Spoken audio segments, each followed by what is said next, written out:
glad you're here. Seemed like we met every week or 2 weeks for a while. It's been a month now since we met, so that's been good. I'd like to welcome everybody again. As far as announcements, let me start with our county manager and commissioner, see if we have anything we need to announce. Jack, you have anything? We got a regional ed meeting next Monday. County fair starts tomorrow. Yeah. Well, thank you there. 1 o'clock. Commissioner Haven, any announcements? Commissioner Fields? Just a reminder to come in at Thursday at 2 o'clock at the new dialysis center, which is located in the old Social Security office, will be the grand opening and the open house. So if you've not saw this facility, I don't believe there's another one like it anywhere. That's what they say. I've not saw many. I saw 4.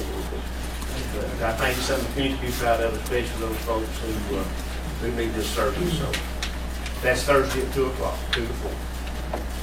Okay. Chester, you already have anything?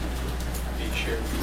Commissioner Higley? No, Commissioner Davis? I've got a couple of just quick items. I received this thank you card today. I'll just pass it around. And I received another one my daughter brought home from school today. I just want to read this letter real quick. It was addressed to Macon County Commissioners. It says, Dear Macon County Commissioners, words could never express my appreciation for our newly renovated elementary wing in Highland School. From the new bright floor tiles, the new ceilings, counters and countertops, cubbies for those little backpacks, new heat and air units, new water fountains, fresh paint, and new windows being installed this week. It is amazing. Being a native of Highlands and a former student of Highland School, as I enter into my 22nd year as a teacher assistant in the K-1 class, I am extremely proud of our new environment for our children to grow and learn in. I've invited many of our community members into our new wing and expressed to all of them how dedicated you all are to our schools to make this possible. Your continued support of our schools, faculty, and staff, and our children's education through many budget cuts is a true blessing, and I greatly appreciate each of you, and thank you for all you do for our beautiful Macon County. I feel very fortunate to live and work with such a wonderful community. Thank you again for everything. Cindy J. Reed. If you've not had the opportunity to come see our new wing, please come visit soon. We would love to meet you in person. All right. Very nice. Thank you. On that right there, Jimmy, we always try to do some kind of schedule, something like that. You can set up for work. Okay. Have a little ribbon you had. Yeah. That's a good idea. That's nice. Jimmy, I don't want to interrupt, but you want to mention this too.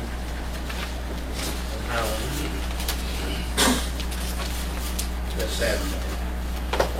This is Saturday. Yes. 11 in the morning at Helens Barn Avenue, Wright Square. That's the first complex on the right as you come to the red light from Franklin.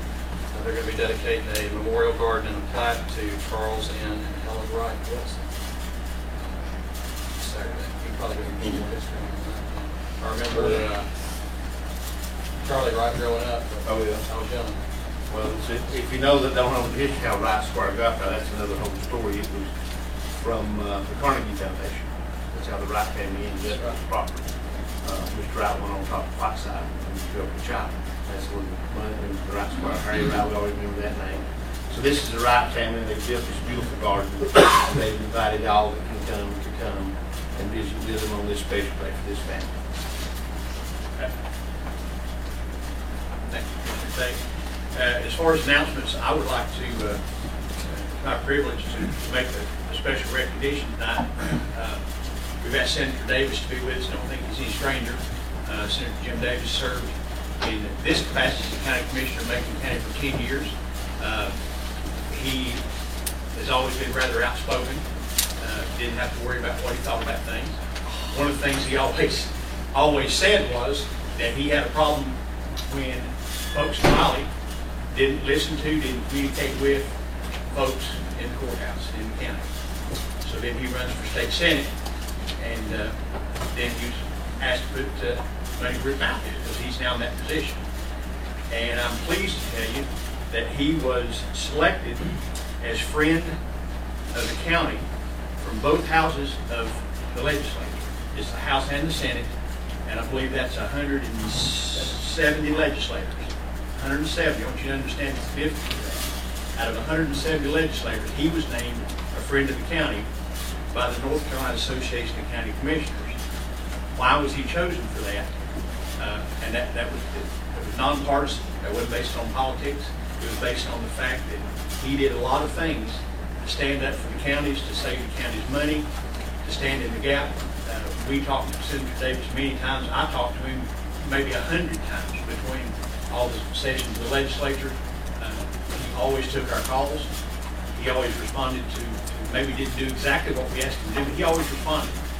And things that were coming up in the legislature that would have taken choices away from counties, that would have tied our hands, that would have provided unfunded mandates, he fought. And so the North Carolina Association of County Commissioners, which represents all 100 counties, recognized him for that and gave him a really nice plaque for that. So Jim, I don't have the plaque to give you because they already gave that to you. So we can't repeat that. We don't want to try to do that. But we just want to publicly say in this setting that we're proud of the way you represent us. And again, that's not a political statement. That's from a commissioner to a former commissioner saying thank you for doing what you said you were going to do. So I just want to publicly thank Jim Davis for his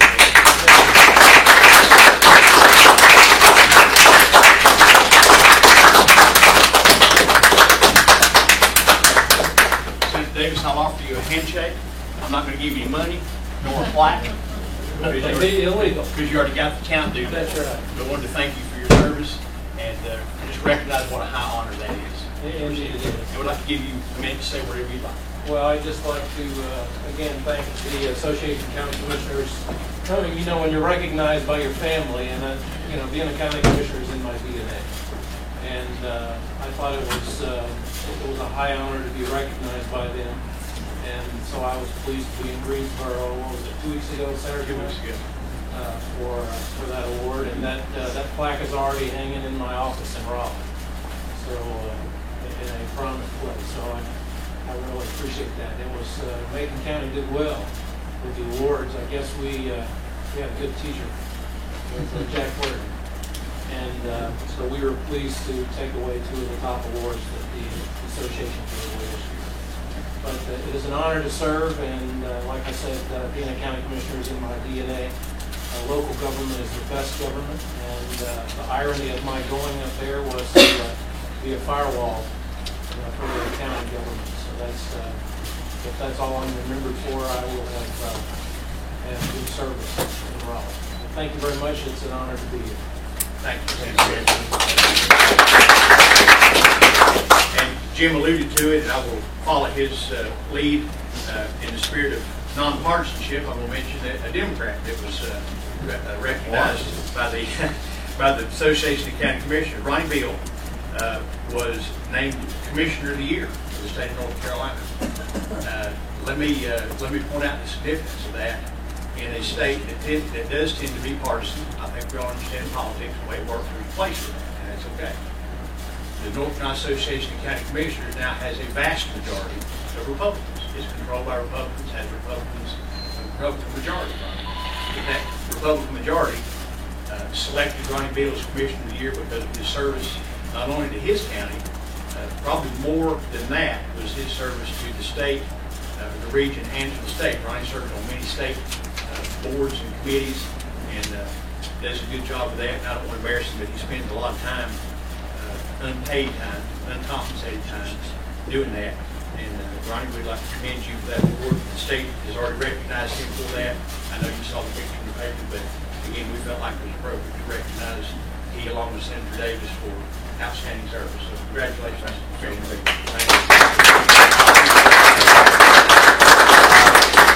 You know, this award was, you know, anytime you're recognized by your peers and you look back and you thank the people you served with, and Charlie Edmonds, Jim Davis, and Brian McClellan, people who worked hard on this board as we came along, and we did have a great team.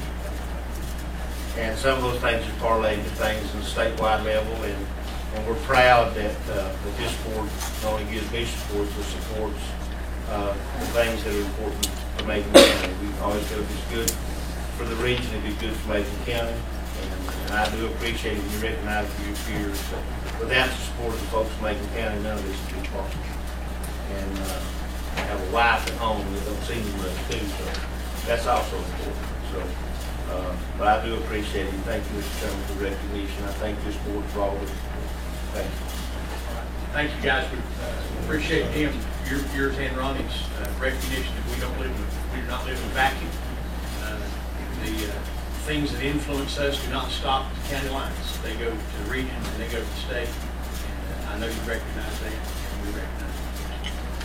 Thank you. Next thing, Lori Hall, let me ask you if you will step up, please. Recognition. Your department. Let's go ahead.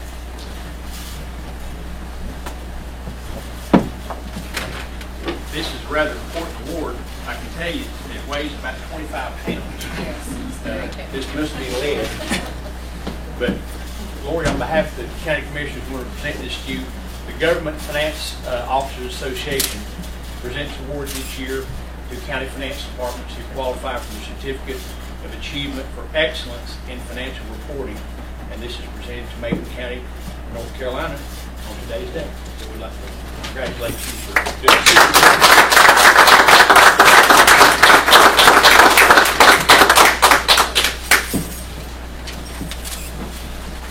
That's yours.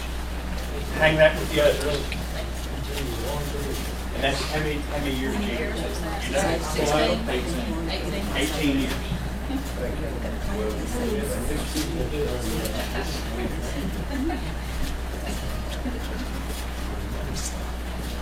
With that said, we would need to observe a moment of silence. I would invite everybody to stand and use this moment to concentrate on the things that are important to you and clear your mind for the meeting and the board meetings. Let's observe a moment of silence, because after this, I'm going to ask Commissioner Tate if he'd lead us in our pledge of allegiance.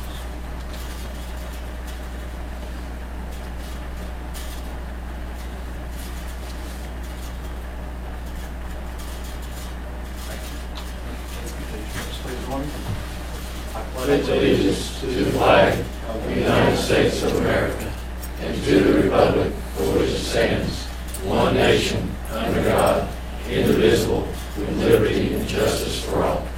Thank you. Be seated.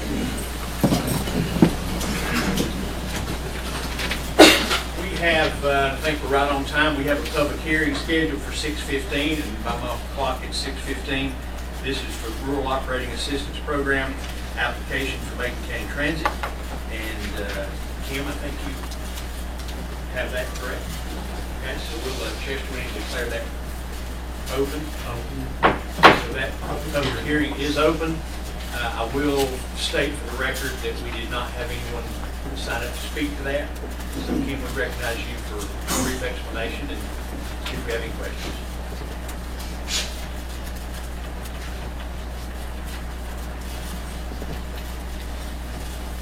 The public hearing is just to give, obviously, the public an opportunity for input on the Rural Operating Assistance Program. It is state-funded dollars that are used in 3 different programs.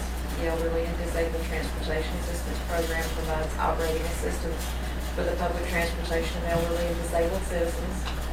The Employment Transportation Assistance Program provides operating assistance for the public transportation of persons with employment-related transportation needs. And the Rural General Public Program provides operating assistance for the public transportation of persons living in non-urban areas of the county. The funding that we have been told that will be allocated to this is a total of $140,615.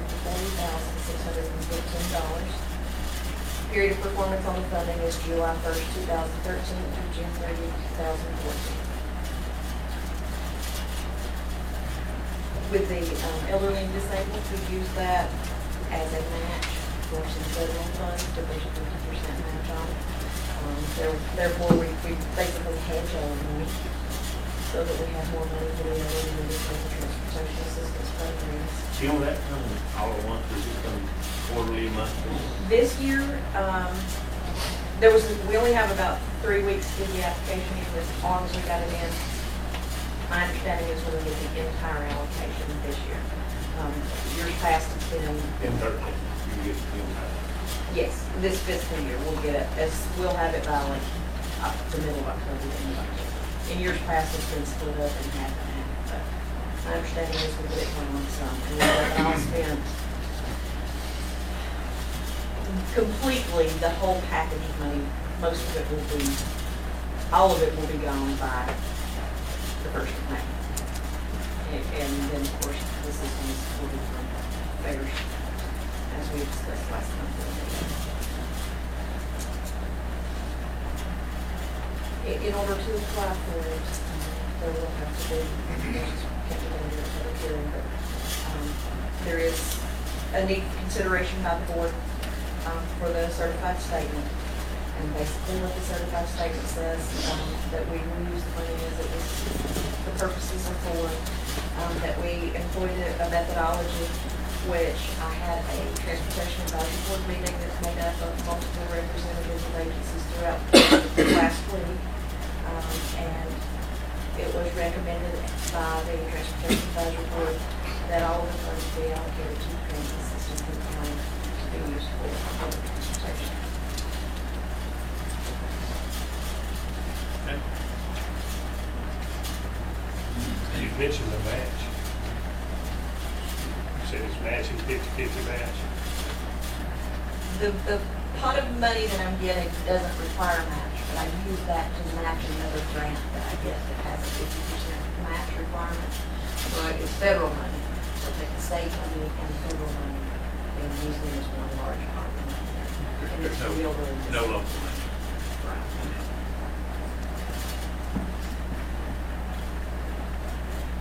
Okay, so what you're asking for us, well, we're in discussion now, I guess, hearing, and then at the end of that, you're asking for the passing of the resolution. Which would come out of the public hearing, that could be interested in. Is there any other discussion, anyone else that wants to speak to that, questions?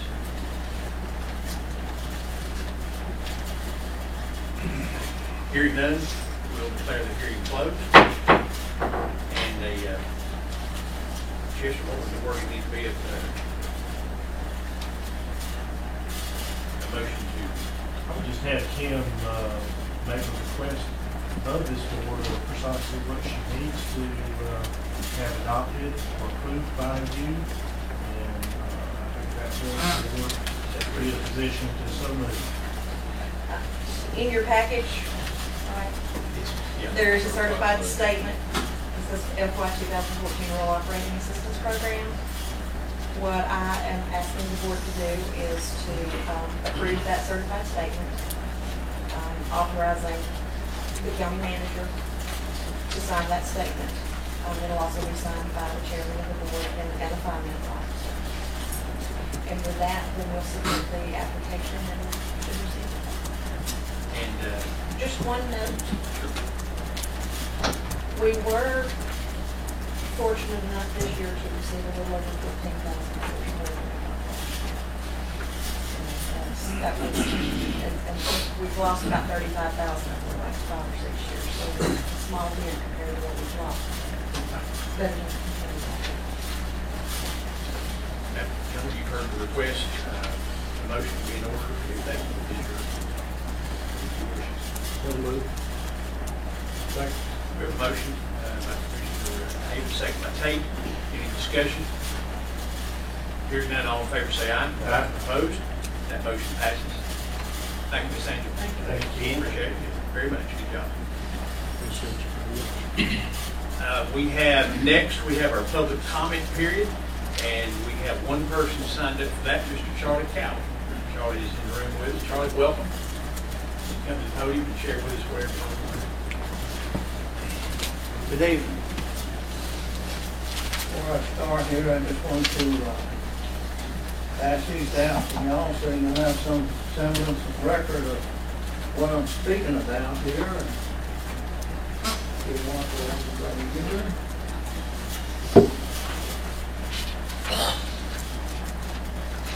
Stick together a bit.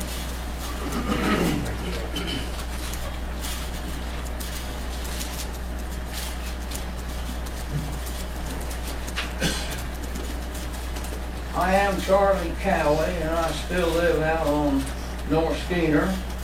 I've been here before, and I want to make one comment that this commission right here is very receptive and returns calls when you have questions, and I appreciate that.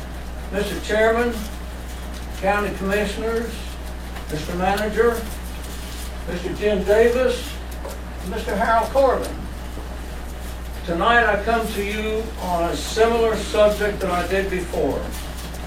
What is the #1 issue or problem in our country, state, and nation today? It's the same as it was a year or two ago when I came before this board and claimed it to be manufacturing jobs. Manufacturing jobs. #1 issue in our country today. What can be done about it? It takes strong, vocal, collective reaction. You all remember the mass shooting in a small town in Connecticut not too long ago. Immediately, there were millions of people screaming for new gun control laws. Activists. Then after that, we had a verdict of the trial for murder against Mr. Zimmerman, who had defensively shot Trayvon Martin. Again, there were millions of people screaming foul, unfair, racial, including Charles Rangel, Jesse Jackson, and our president. Collectively, they were making a statement. The whole point of these two issues is that if the right people feel it to be a valid issue, they know how to put it on the front burner of the press and make something happen. The Cherokee Indians came before you and wanted the Indian land back. What happened? According to the press, this county commission prepared a proclamation.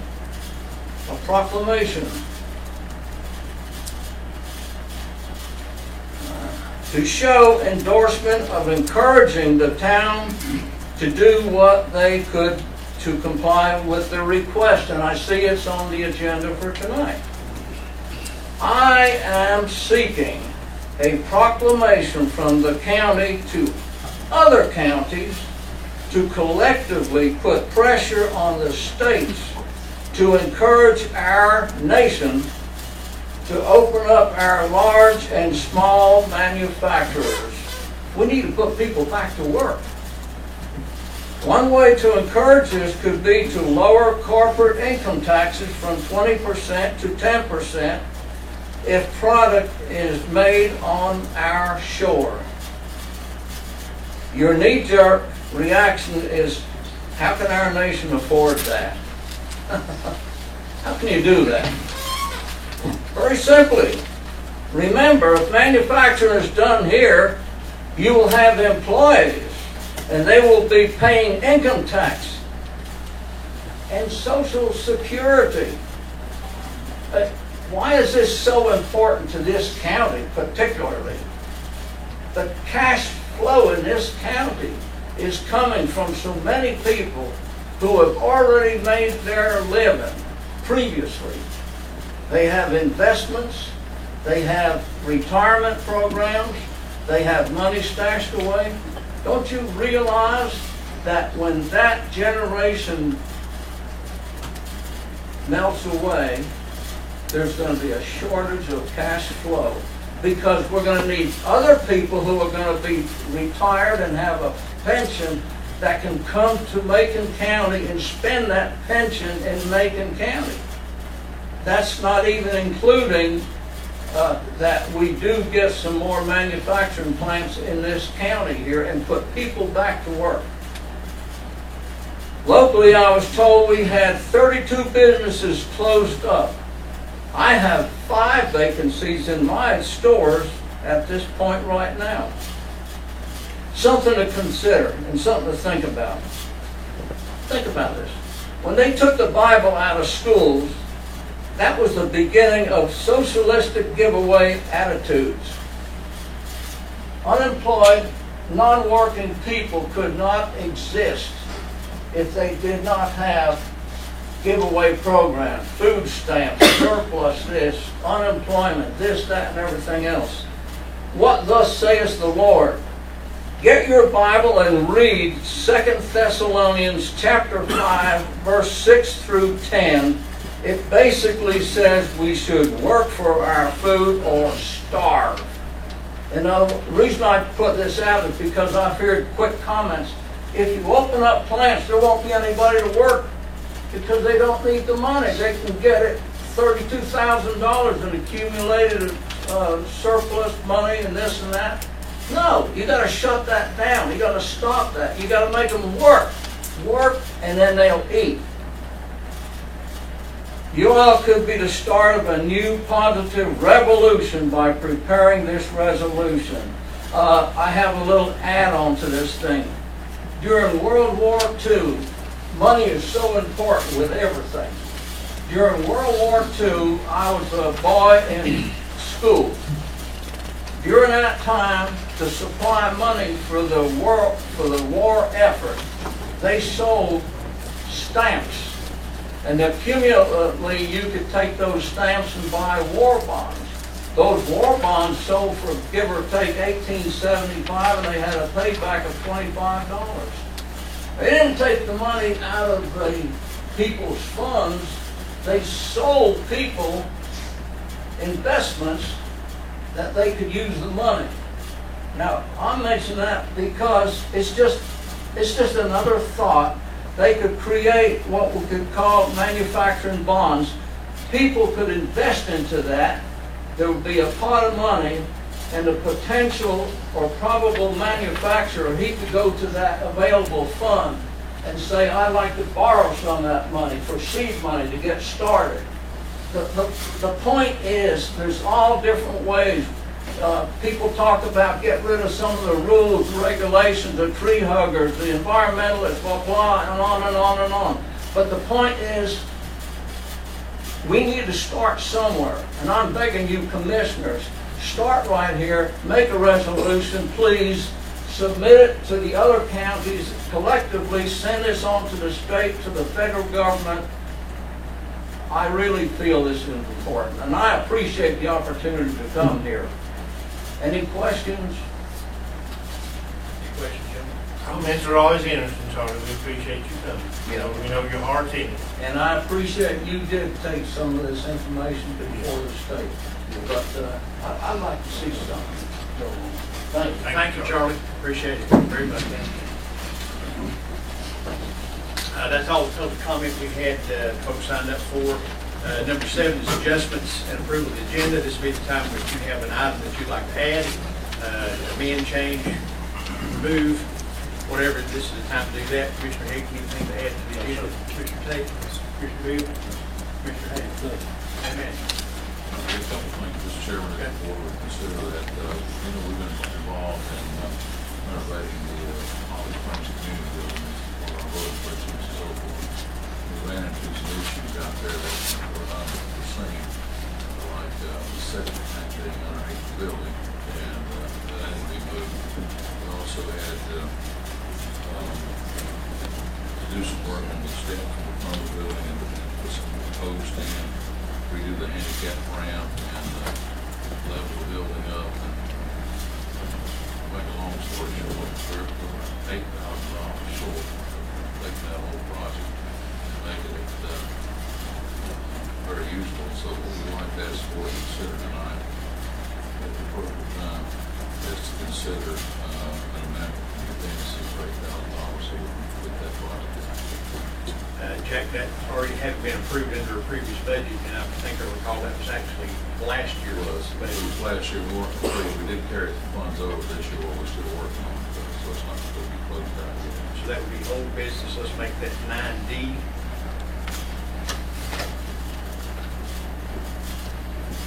And I think Jack basically already presented the information. We'll address that. Okay, thank you.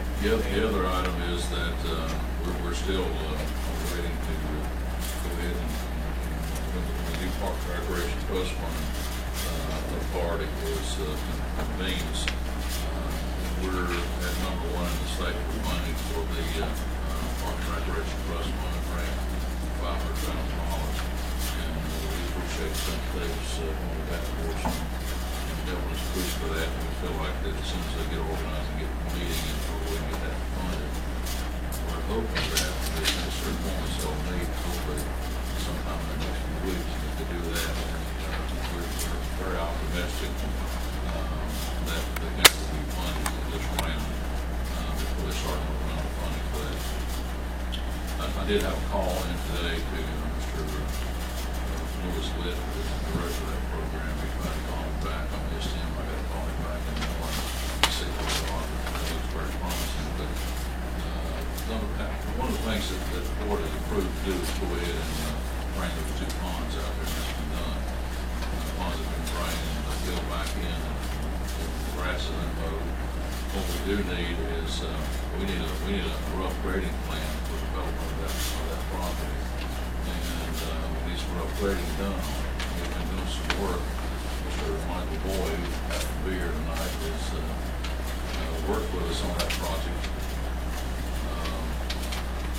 We submitted the application and his contract was up. We would like for the board to consider tonight at the appropriate time allowing us to go ahead and engage an engineer to do a certified plan for that, and the grading plan, and also allow us to spend some money to do a topo. We need another topo, 2.5 topo area we need to disturb it, and we have a proposal from a local engineer to do that. So we will ask the board for consideration to approve appropriation from unbalanced for that. About $21,000, with that to be paid back to the county upon the county we'll go ahead and do the site plan now, the rough grading ready to use that money for development as soon as grants approved. And we would like to ask you to consider that, discuss that tonight, to approve that at the perfect time. Okay, gentlemen, county manager's request that is an item that has been discussed many times on our agenda. We consider that old business, and if you would, let's make that 9E. A refund of some revenue stamps in response to Mr. Melvin's request. There's a formal decision that you need to adopt. I can prepare that, circulate a copy to each of you.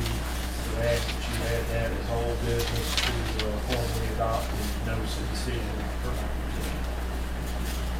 the second item, at the last meeting, Commissioner Haven requested to work on a resolution to deal with a dangerous area on Patton Road where a guardrail is needed. I have prepared a proposed resolution in connection with that. That might be appropriate for this. Okay, I'd recommend we make 9, under old business, 9F, the revenue stamps, consideration of what you call that, and then 9G would be guardrail resolution. And I guess this could be either new business or real old business, one of the two. There, back in 2006, there was an adoption of what's called a NIMS plan, or a National Incident Management System plan. And that was done by the county.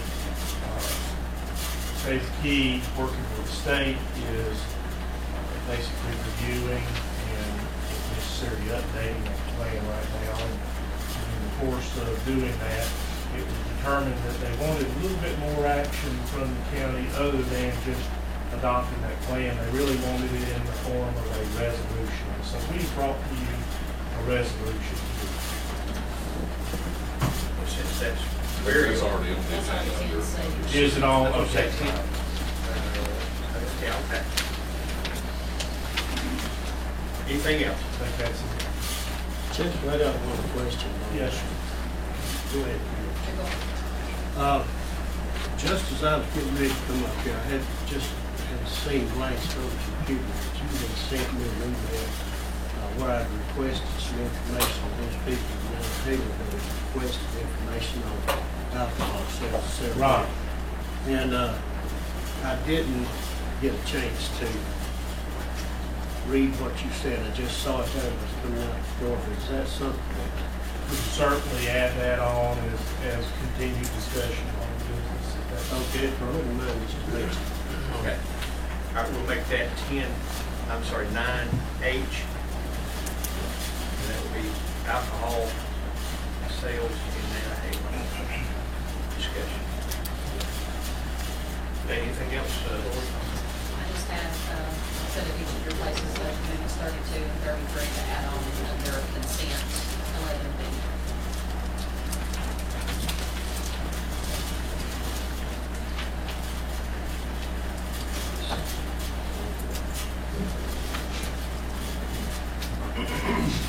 Okay, under, and let me, if you would, gentlemen, let me add something. I'll put this under reports and presentations. 8B, I just want to make a brief report and a suggestion for your consensus, possibly concerning your search for a county manager. So if you would make that 8B, just call it county manager search. Okay, anything else? Hearing nothing, motion to approve that agenda will be in order. So moved, Mr. Chairman. Say, we have a motion. Bill, second by Haven. Any discussion? All in favor say aye. Aye. Opposed? That motion passes. Reports and presentations. We'll make this very quick. The 8A, if you would, and I brought this to the board. Chester, do I need to read this resolution or The proclamation. proclamation? I think that was part of the agenda package. It was. And I think it would be entirely appropriate to just make any query of the members, if they've all had a chance to review it. I think if there's an inclination to adopt it, go straight Sure. to it. I'll just read, just recognizing that the Constitution was framed 225 years ago, and it proclaims that we declare this week, the week of 17th through 23rd as Constitution Week, and that we encourage our citizens to reaffirm the ideals of the framers of the Constitution by diligently protecting the freedoms guaranteed to us as our liberties regarding loss of rights can never be regained. It's recognized in our Constitution. So, gentlemen, any questions about that or a motion to approve the order? We have a motion and a second. Any discussion? All in favor say aye. Aye. Motion passes, and therefore let me know that we proclaim September 17th through 23rd as Constitution Week of 2013 in Macon County. We have a copy of that available for the media or whoever like that. And Mike, you have copies of that available? Yes. At their request. 8B, and I'll take this one along with Mr. Decker. We'll announce to the public we have received 29 applications for county manager.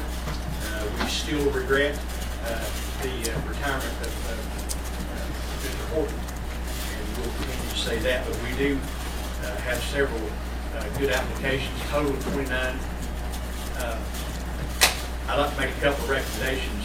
Gentlemen, I will tell you that media, we didn't have an illegal meeting, but I did ask Commissioner Hagan to meet with myself. The two of us met with the county manager and also had some discussions with Mr. Decker about some possible direction to go. And it would be my recommendation to our 5-member board that we announce tonight that we're going to cut off the applications.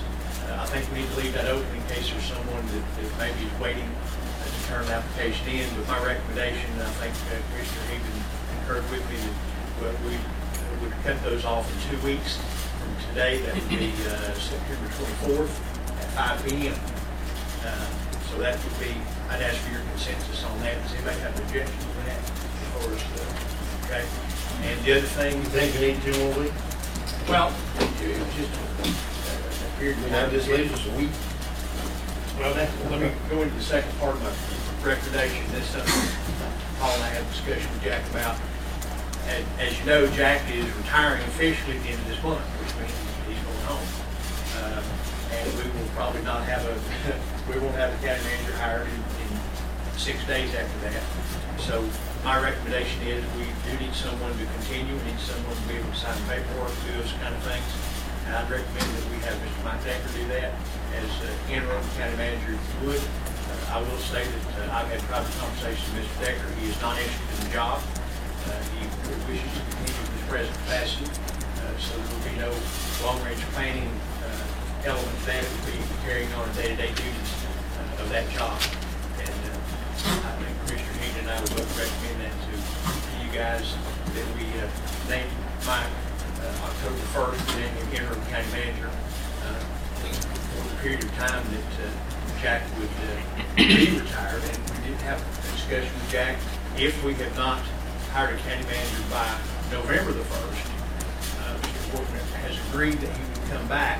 He has to be away from the job for 30 days. That's state law. And he's agreed that he would come back on a contract basis with us paying him much less than we pay him now. And he would agree to do that for a short period of time. And I think in our discussion, we decided that we would try to have the county manager in place by December the 1st, no later than January 1st. So I think that's a brief synopsis of Paul's now discussion along with Jack, and we just want to sort of hopefully throw that out as a plan. So, Chester. The statutes do require the county to have a county manager, and if the board is inclined to take your recommendation to appoint Mr. Decker on an interim basis, it would be appropriate to do that tonight with the understanding that the appointment would be effective October 1st. But I would entertain a motion that we cut applications off September 24th, that we make that information known to publications, and that we want Mr. Decker effective October 1st. Have we have a motion? Commissioner Hayden, do we have a second? One thing I'd recommend, Mr. Chairman, is you instead of the 24th, I'd back that up for you. Simply because you're gonna get into the holiday, you're gonna November, December, from Thanksgiving to Christmas, you would forget it. I have no problem with that. I mean, you got a lot of folks, you know, you want to bring folks from out of town or whatever to interview, and it's just gonna be a tight schedule right now through the holidays, I think.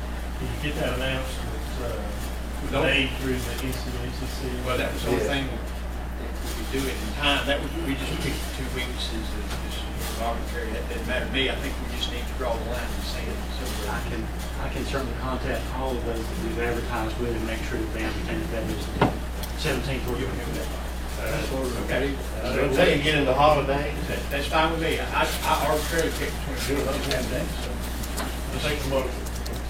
you set that in your motion, and you made the second. No, you did. Okay, I'll make the second. So the motion is that we cut off applications September the 17th at 5 p.m. and that we name Mr. Mike Decker interim county manager beginning October 1st. Any discussion about that? Hearing none, all in favor say aye. Aye. Opposed? That motion passes. And if we need you, Mr. Manager, we'll be in touch. And that'll be another vote, that'll be another action for another day. But we'll let you know that was something that has been discussed. Okay, moving right along, old business resolution making donation of ambulance to Southwestern Community College. Chester, do you have that? Yeah. I think there is in your package not only the notice that was required to be posted, but there is a resolution that would accomplish that. And just simply present that resolution in your package for consideration. Mr. Chairman, I make a motion that we donate this 1983 Ford to the Southwestern Community College for public training purposes as listed in the resolution. I say, take $1 or $2 and give it to them so they'll get it. I agree. I assume implied by that is to adopt that resolution. I think that's the implication. We have a motion and a second. Any discussion? Hearing none, all in favor say aye. Aye. Opposed? None. That motion passes. The second item is we did agree to provide recreational opportunities, or to provide some money to Scaly Mountain Historical Society. As part of that, you recall, Chester said we need to revise the agreement. Chester, that basically says that they will continue to offer recreational opportunities in that facility. That is correct. And gentlemen, my apologies to this board. Jimmy and I were working kind of at the 11th hour trying to put that together for the last board meeting. I put it together based on the assumption that the old Scaly Schoolhouse was still owned by the Flats Township Historical Society, Inc. In fact, it had been transferred to a new entity, a replacement entity, if you will. And so we approved an agreement at the last meeting with the wrong entity. This is a revised document that proves it to be correct. We take action. And we just need to approve the agreement to provide recreational opportunities, which I have passed out to you. Second. We have a motion and a second. Any discussion? All in favor say aye. Aye. Opposed? That motion passes. And under 9C, as has been mentioned before, we have a resolution regarding the DeFosse Mound. Jack, you want to address that? That's a resolution that the county attorney put together at the direction of the board to seek evaluation. I wasn't at the last meeting on the 13th, and I appreciate the board's indulgence and let me spend some time with my family vacation, but after I got back in off the county attorney, we put together a resolution for consideration by the board that basically, and we can read it in the record if we need to. Basically what the resolution does is it asks that there be a meeting and that the representatives from the Eastern Band along with representatives from the town of Franklin get together at a meeting facilitated by the county in order to see if they can come to a mutually beneficial agreement concerning the mound so that the ultimate goal of preservation and protection of that will be accomplished. And there may be different options on that, but basically what the resolution does, Mr. Attorney, sets forth a recommendation of the joint meeting to see if they come to a reasonable solution to that ongoing situation. And let's be really clear, at least from my standpoint, there's a lot of discussion in the local paper and among folks about this, that this board is not taking the stance that we think it ought to be sold back to the Cherokees, that we're not recommending any particular arrangement. What we're recommending is there be a conversation about it.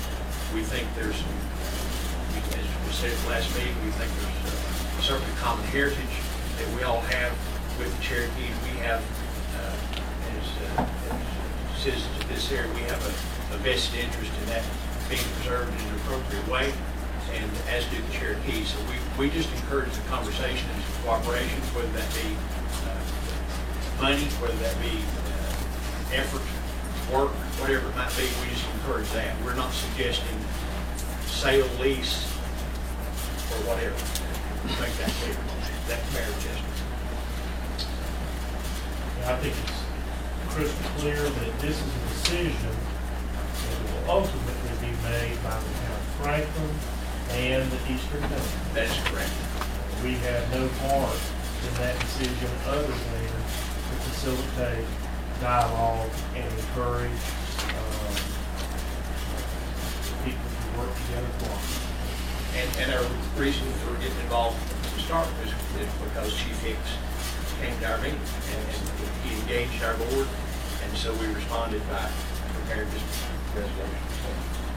Chairman did have a chance to talk to the town manager earlier today, and they of course haven't seen the resolution, so they didn't know what particular wording it would say, but I assured him that the resolution is basically, as you all have mentioned, it's just a formula for getting together and discussing it with the parties that be and see if they come to a solution. And I think they're satisfied with that. We'll be satisfied with that. We all know the decision is between the three of the Kansas and Lake County is really working this cabinet to bring those forces together. they understand that, and they appreciate the board's concern. Should we even be involved in this? I think as long as we make it clear that we're not involved in it, that's my simple idea. That we don't, I think we're involved in it because Chief Hicks came to us. And so to me, this is just saying we encourage you folks who do have a vested interest. If you are players, we encourage you to have a conversation. I think the resolution does go with it, an additional step. It recognizes that some very positive things have happened in Macon County as a result of a good and positive relationship with the Eastern Band. And we have asked them for their help and assistance in the past. They have provided help and assistance in the past. And this is recognizing that they have come asking for help and assistance with trying to get some dialogue started on this issue of the county. We just got this, we already, I mean, I ain't saying, but under item 5, and I'm picking over your document, you're always thorough. Chester, it says there that, under item 5, about the initiation of holding some constructive dialogue with County Franklin regarding the agreement under which the Nick Quasi Dam located on East Main Street could possibly be transferred to the Eastern Band of the Cherokee. Are we implying that we support? I think what we're saying is that is what the Eastern Band has requested. They have requested that we assist, or the county assist them in getting dialogue started with the town of Franklin toward that end. Now, ultimately, it will be a decision of the town if they want to do that or don't want to do that.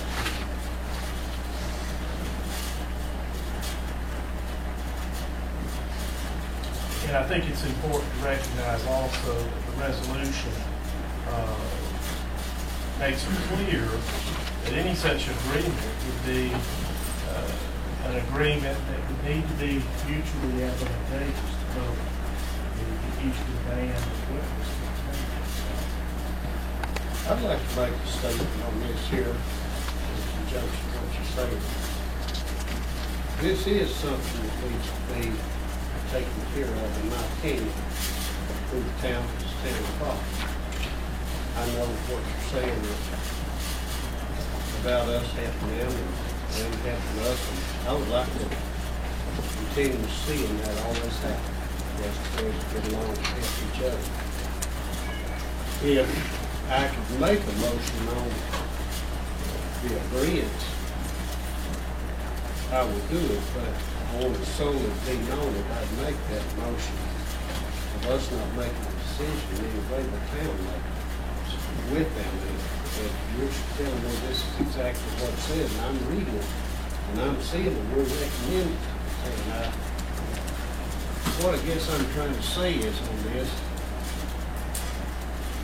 I'm in agreement with what we could work out to stay at peace, to help them and help us. But is there a way of making a motion where we're not recommending that to them, that we're telling them or asking them to do it, but would be in agreement with their decision? Is that a fair statement? I don't think there's any problem in the world adding clarification along those lines to this resolution. I think that'd be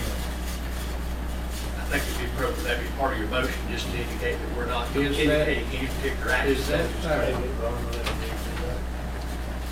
Well, I could do that, or either I'd make a motion on what I just said.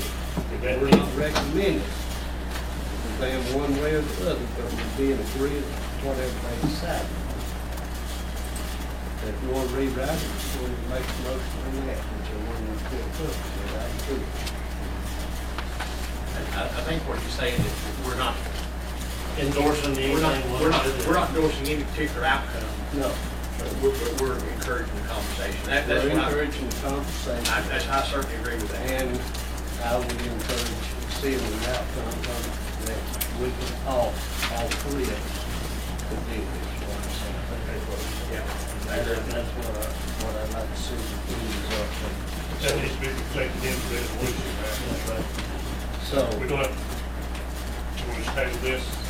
Or just just add some language to it that makes it clear that we're not recommending any particular outcome. We just, you do that. One will to be at the table during discussion.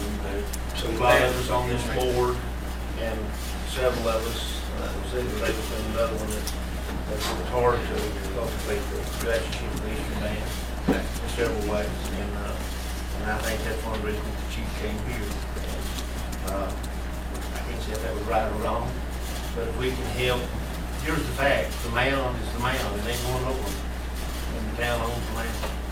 But if we can help with that situation that took place several years ago, which we all thought was an embarrassment, that if we can help it, we can go forward, not just for next month, but for New Year down the road. If the county can be a help for that, I think we should. I think we're all together. I think indeed, the inquiry by Chief Hicks, I think, I don't want to put words in his mouth, but what I took it to mean was he wants not only a good, strong, positive relationship with the county, but desires that with the town as well. Agreed. I agree too. Clarification, Well, make sure I understand what you're basically saying, it's not necessarily saying that you endorse transferring, transfer the property. That's correct. What you're endorsing is that they come together and work on preservation and management, a plan for preservation and management of that matter. I think the chief made it very clear, he had several options. There were several options to put forward with it. And, but we can help facilitate that in some way. Gentlemen, what I would recommend is inserting paragraph between what is now paragraph 5 and paragraph number 6, which would essentially state that by making this resolution, the county is not recommending a particular outcome of these discussions, but instead is encouraging the parties to have a conversation on that subject. Constructive dialogue. with that change, would you make that motion? I would. We have a second. to that. Second. Have a motion and a second, to pass the resolution as amended by our attorney. Any discussion? Hearing none, all in favor say aye. Aye. Opposed? That motion passes. Thank you, gentlemen. 9D, I think Jack's already stated that the business, this was on the, of course, on the Holly Springs Community Building, yeah, we would like to, and I pretty much gave you the summary of it in my opening remarks, but we basically need another $8,000 to cover the cost of that renovation. And we would like to ask the board to consider is budget member taking $8,000 contingency to cover that cost, which otherwise would have to be the environmental department. I'd just like to add, I'd be glad to make that motion, Manager, and the only thing I'd add, Mr. Council, is, the water does not originate, the well water does not originate on this property, it comes from neighboring property. And we've been asked to have an agreement prepared with those neighbors, that when this comes from their well, so we can show the responsibility if the pump should go out, if whatever should happen, it's the only place we've got to get water. So I would ask that, along with that, in my motion to approve that we proceed with that agreement with those neighbors, and I can certainly, the chairman and myself, is going to certainly give you that information. Let me ask you, in that vein, are they prepared to not only enter into a well maintenance agreement that would address maintenance issues as well as the expense for the power for the pump? Are they prepared to provide an easement from their property to take and carry water from that well to the community center? Technically, those really I should be can't done. answer. Those should all be done at the same time. I can't answer for the easement, but I'm sure that it would be part of the discussion. I believe they would be open to any suggestions. Okay. If you're gonna do one, you really should. Okay, that's fine, but I just think, I'll It's make that connected up, motion. we're using the water now with a line that connects to their well, and so if there's no formal agreement, if something were to happen to that well, whether or not it's the fault of anything that happens across the street, they'll get the water.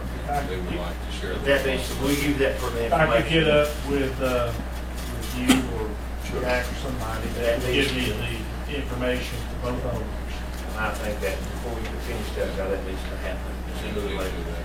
So with that, Chairman, I make the motion that, and the work that the county's done on this building, as the chairman can attest, Mr. Harcourt can attest, been there for a long time. It's much needed. It is a polling place and, be handicap approved, so, to do the work they done, just need $81,000 is, they did real good. So I make that motion, we approve that, is that a contingency? It's not a contingency, yeah. Quick motion and a second. Any discussion? Hearing none, all in favor say aye. Aye. Opposed? That motion passes. 9E, Jack Burwell stated that as well. He is recommending preliminary work be done, Jack.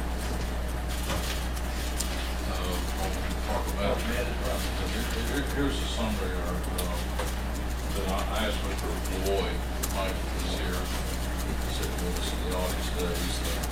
He's met with you all before, we talked about this project.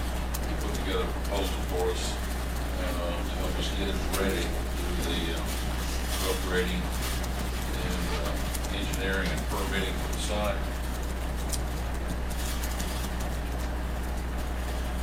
And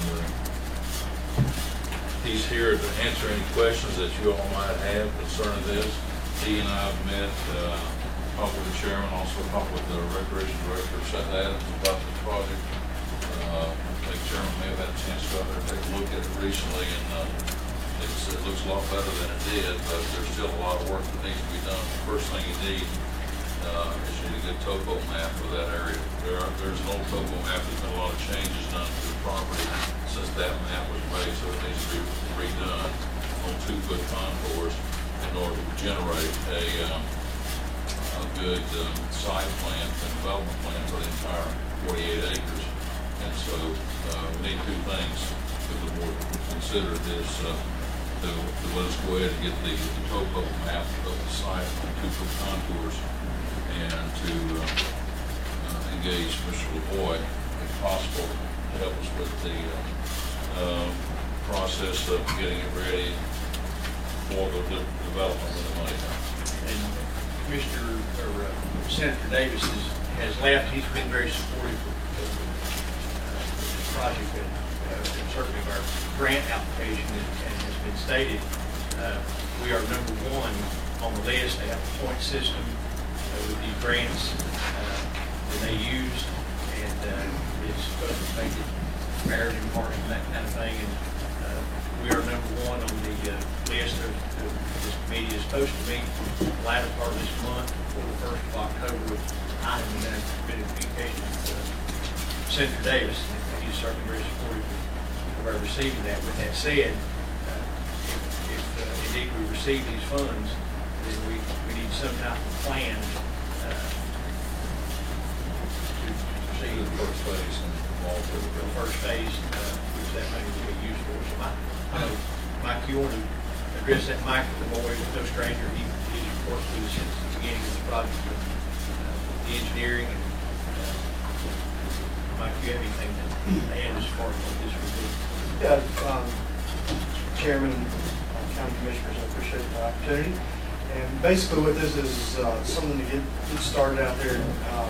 What we need topographic information for is to be able to do detailed design, be able to determine our cut and fill numbers for the earthworks that we done out there with the grading, so that we can properly bid the project out to contractors, and that information be accurate. Right now we have topo, as Mr.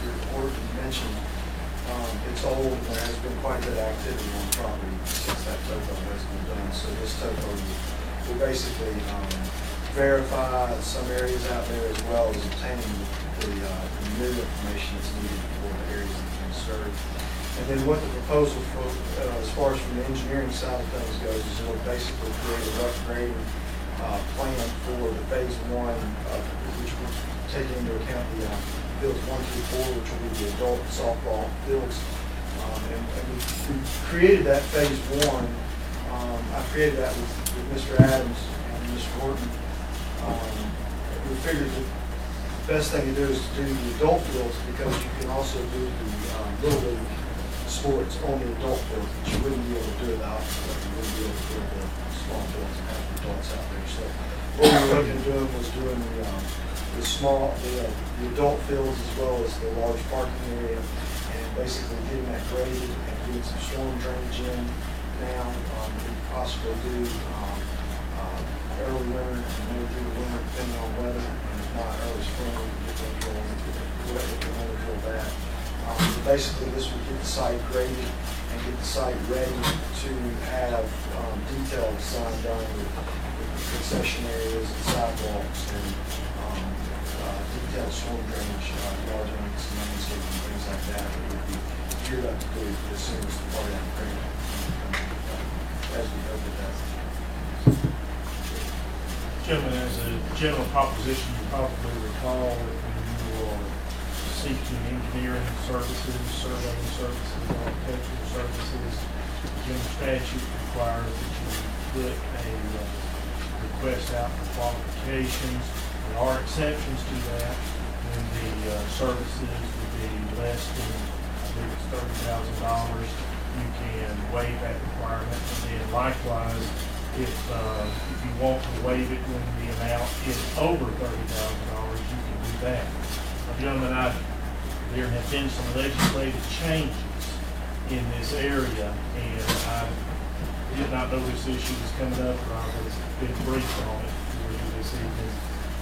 I think the legislative changes actually do not take effect until October 1, but they're going to do away with some of those waivers that you have a right to do right now, and you're going to have to, in some cases, going to have to go ahead and put it out for request for qualifications as a general rule.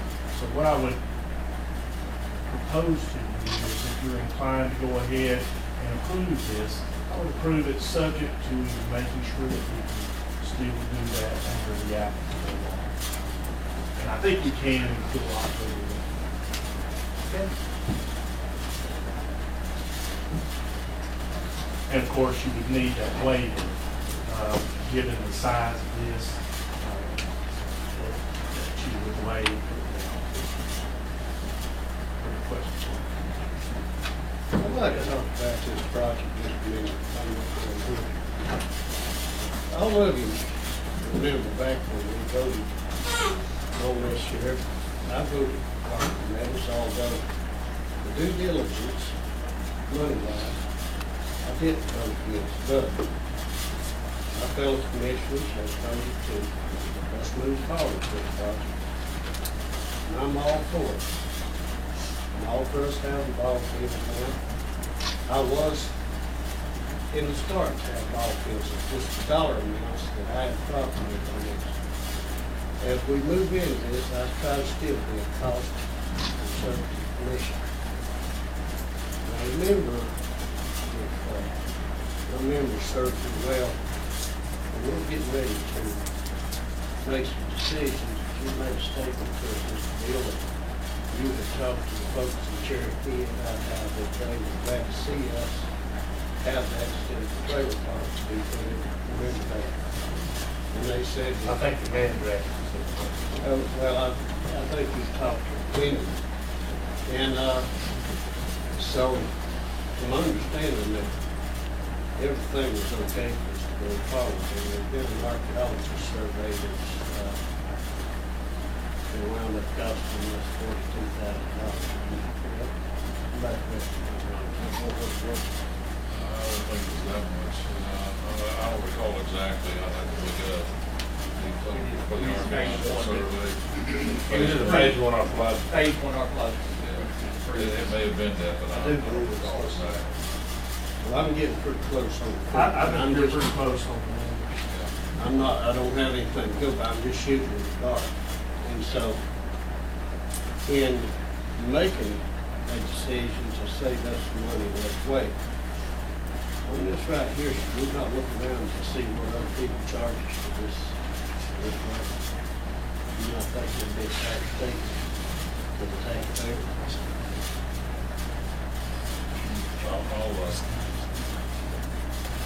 that's an opinion, and I'll give you my opinion. That's all right, I mean, I'm My just opinion is Mr. Boyd, who did a lot of preliminary work, matter of fact, without his assistance, we wouldn't even have a grant in Park and Recreation Trust Fund file right now to be considered, because a lot of work had to be done preliminarily, and he didn't charge for any of that. Matter of fact, he probably lost money doing it.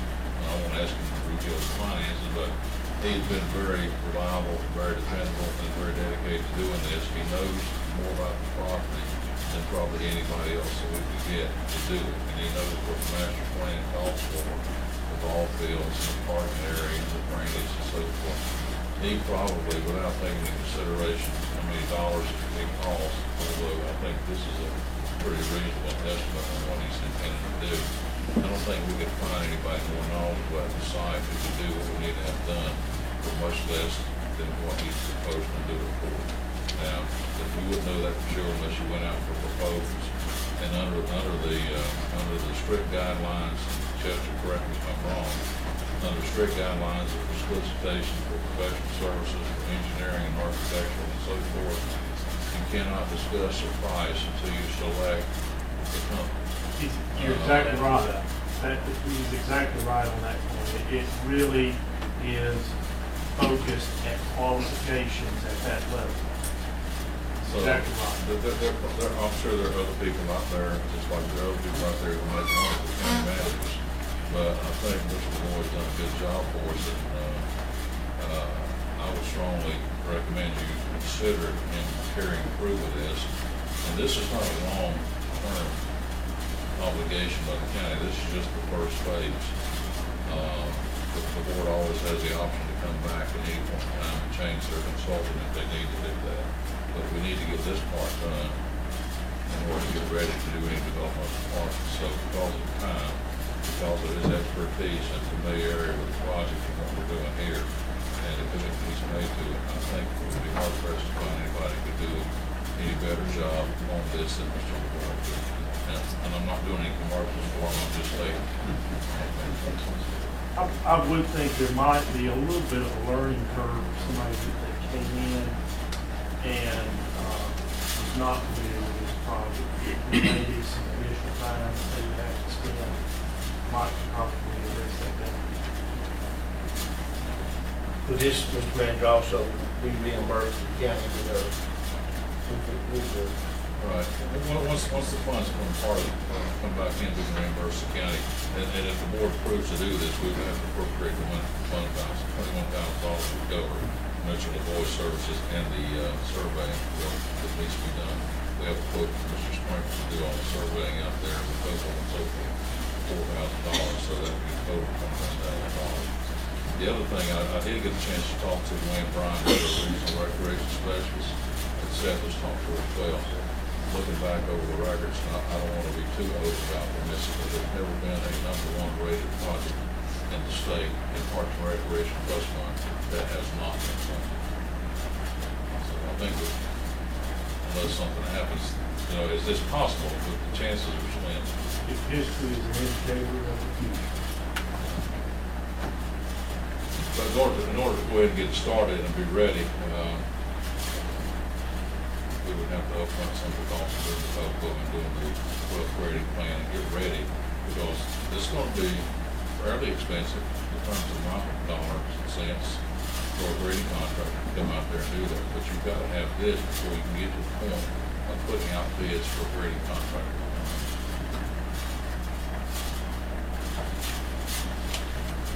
Nothing against Michael Lloyd, we're all your doctors do good work. Get off the brain. Oh, big deal. But if there's a, if you start just saying, when you hook all back on this, that pretty well ties into the remainder of the project. And the engineering phase was a pretty good chunk of the whole project. Nothing personal against you. Like I say, you issued some clarification documents. But should this be offered, or y'all know where I stand. I'm opposed to spending money, and certainly opposed to spending it prior to the approval of Part F grant. So I won't be supporting this phase tonight. But should this be offered, at least the local engineers given a shot at it to see if they're qualified, or be competitive. I mean, I like keeping dollars local. I mean, I've got to eat too, but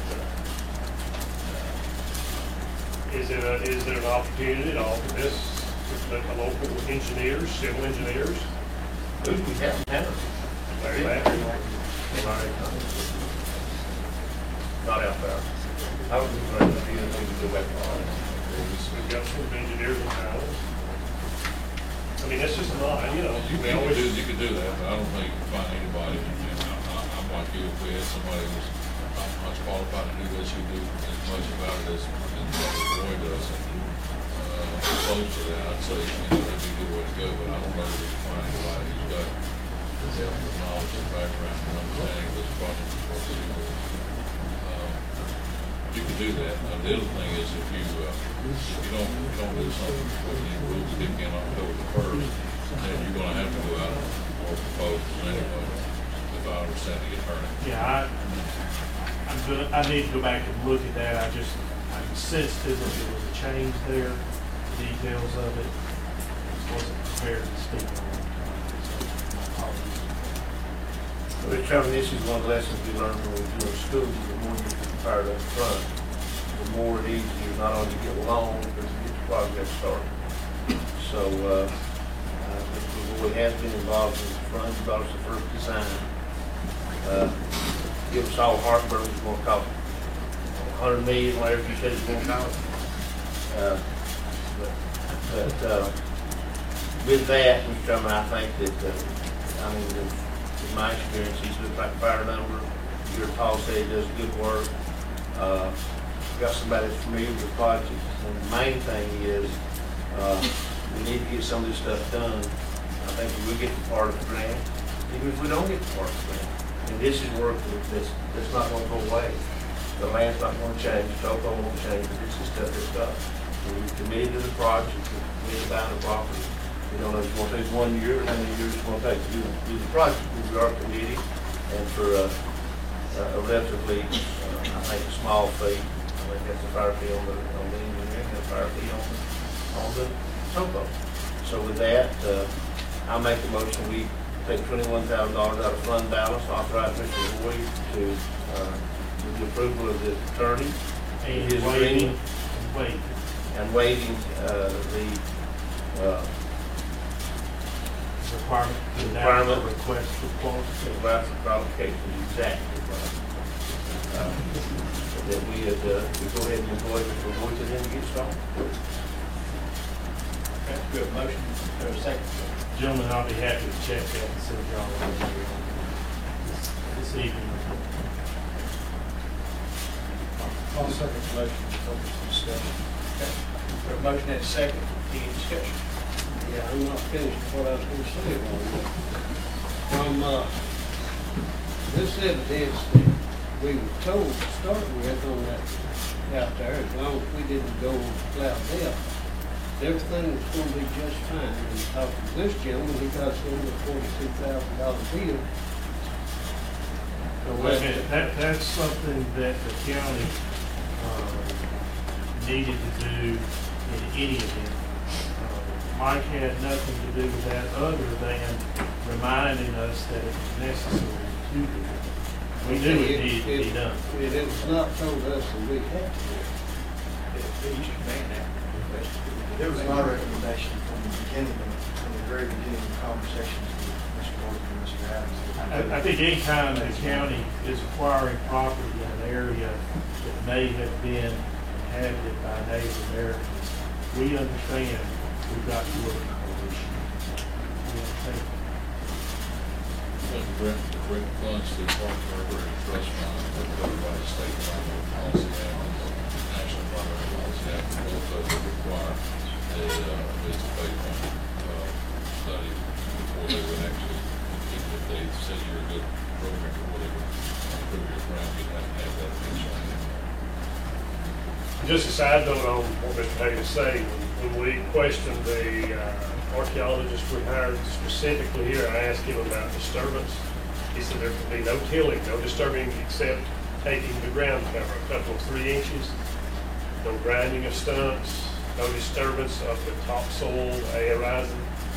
And then after he visited the site and came back, we could disturb up to 18 inches or something. In some areas, in some areas, How did that change?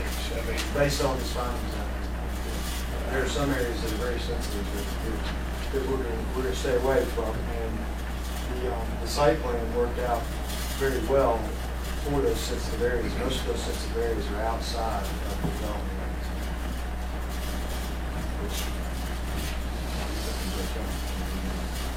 and again, my opposition, this is nothing personal with you, it's just simply that I think, and I would probably vote against every bit of the funding for this thing.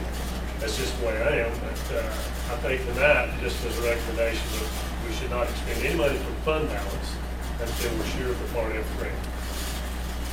But thank you for your presentation. Well, I'm ready to vote on it, but I would like to let some other people get to see price-wise what we come out of this. Yeah, let me just say, I'm all for pushing this project forward and getting this thing going. I really am. But I guess what disturbs me about this is that we didn't have a chance to research it. I just love to bounce this off a couple engineers just to see if the process is right. And I'm looking at it in 5 minutes here, just getting it. So I don't know. I don't have enough experience in this other than trusting what our county manager's saying to do to know. So I'm ready to vote. I just Saying think it'd we be got nice to to order have to ask if we'd wait till next month or something. Yes, You got a motion second on the floor. anyway, I'm going this way. You get a discussion?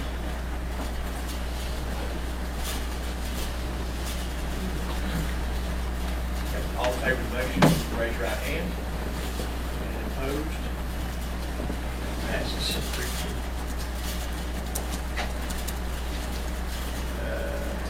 Chester, the revenue stamps, I believe was 9F, is that right? Yes, gentlemen, I prepared a little document that is titled Notice of Decision pursuant to General Statute 105-228.37. That's in the pile of documents.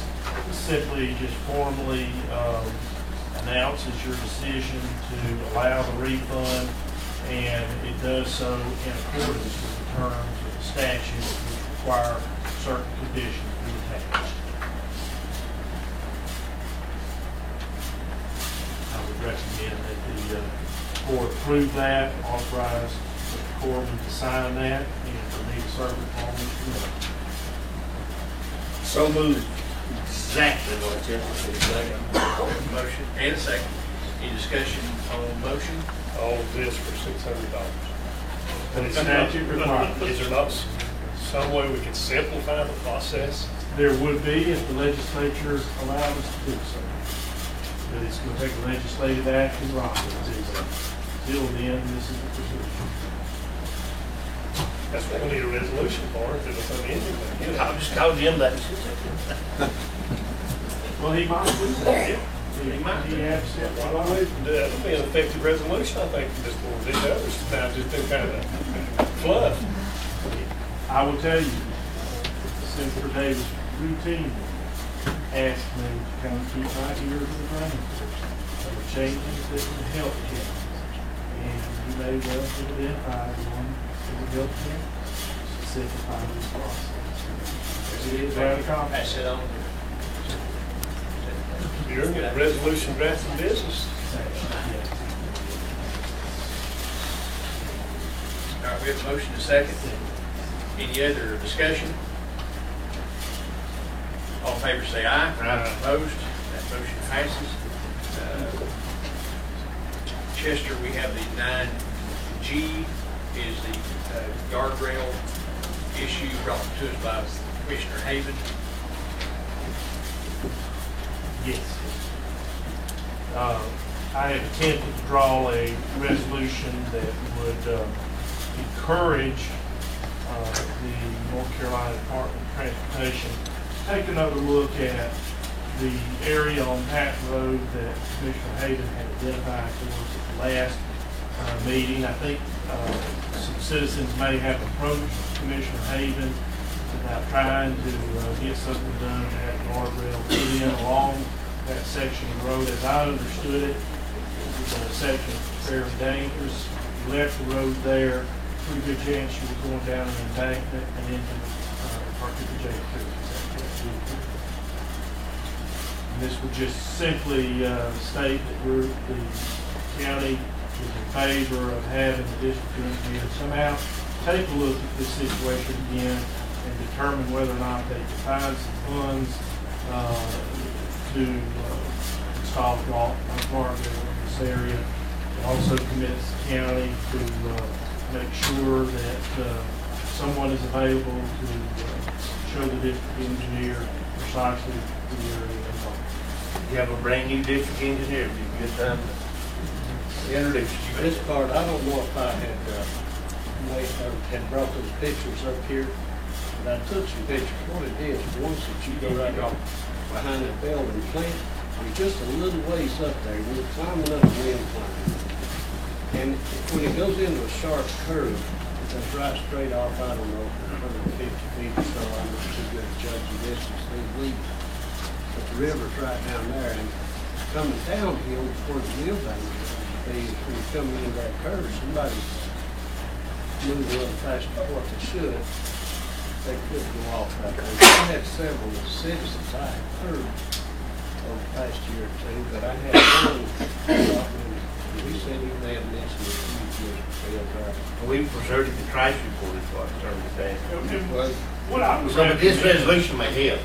What I would recommend he stated, and I believe this is correct, there's more traffic in that area using those roads in that area than there used to be. And everything's based on that trash report. They ain't wrecking and kill them, that's sad, but it's true. I'll make a motion on this. Second. Have a motion to second on the resolution as presented. Any discussion? Hearing none, all in favor say aye. Aye. Opposed? That motion passes. 9H was discussion on alcohol sales in Nantahala, Chester. I'm not sure where that is. Yes, I did a little bit of research on that. It was a fairly novel question to me because I had a lot of experience with our ABC law here in the state of North Carolina. And my initial thought was that there may be a problem with the county authorizing or taking steps to authorize the sale of beer in one particular area of the county and not the county as a whole. My research did indicate citizen statutes through Ronnie Yaden, county manager, as well as the chairman, that are controlling the statutes in this area. I think the county can, or the commissioners can, and the board choose to allow an election for a particular township for the sale of malt beverages. So, for example, if the commissioners were inclined to allow for there to be a referendum, if you will, on that issue for the Nantahala Township, if you could get that process started. Also, there appears to be some additional ways you might be able to do it there as well. And those are outlined in the statute. What the statute does seem to indicate is to do it by township, you must have had some part of the county get the ability to sell beer, wine, mixed drinks, whatever, liquid as the case may be, as a result of a petition. And my recollection of the history of alcohol sales in the town of Highlands and the town of Franklin is a little bit fuzzy, but I'm thinking that the sale, some portion of alcoholic beverages originated in the town of Franklin as a result of a petition. Is that a correct recollection, or do you all? I believe it was started as a result of a petition. I would need to confirm that, but assuming I can confirm that, I think that would be a condition that would have to be met for the commissioners to request there to be a referendum for the sale of malt beverages in just the township. Of course, the commissioners would have the option under the ABC law to request a referendum and a vote on the sale of malt beverages in the county as a whole as well. You don't have to lift it, or you could ask that it be done. Anything else? Well, let me just mention where I come up with this. And when you work with the people, they ask a good question. But Ron Bateman had recently, or has recently, built a store on that. And this is where he come into it, said that he had a lot of people traveling through that were staying all night there, and they would come down to the storage place, come in and buy some beer. And he said that they always send them to Andrews, which is, I don't know what, 15 miles. A little closer that way than it is in front. Right. And he's talking about, he said, I don't drink, but he said, people want to drink, they can. And if they're going to buy it, they're going to buy it. And he says, they're getting the money in Cherokee County as far as taxes. He said, I could be making money here along with the other stores that, you know, and they're struggling. One may get some information. And I told him that I would do that. So if there's any recommendation that anyone's here, would tell you what to tell him, what you'd like to tell him, or opinions about it, let me know what to do. The Downhaven Township, are you talking about just the area around? Well, I think you can do it countywide, or you can designate just the Nanahaven Township. That is provided that indeed, my understanding and recollection is correct, that the town of Franklin got its original start in selling alcoholic beverages as a result of a citizen petition. I believe it was that. Spending the day in Nantahala last Friday, I can tell you the people in Nantahala were sure surprised anybody requested alcohol. There's nobody from the, I spent the day in Nantahala last Friday with the superintendent. So he didn't know nothing about it. He was born and raised, neither did none of us, other people at the library. So, I mean, I'd say if Commissioner right, just give them off what they can't do. And the general statutes that I emailed to you, I think outlines pretty much those. I probably need to contact them with that, tell them if they want to move forward, give us their options. Thank you very much. Thank you, Mr. Mayor. Under new business, we have a consideration of supplemental contract with Fulton County DOT regarding purchase of new vehicles. Kim has that. We have that deal. It's raining revolutions. First two in together. Just really quickly, without making this too complicated, we were approved to replace one of our fleet vehicles last fiscal year. The state contract didn't get put out on the vehicles until it was almost in the fiscal year. And what happened was the cost of the vehicles were higher than the state anticipated for the contract purchase. So they had to go back to the Board of Transportation, secure additional funds, and increase the funds.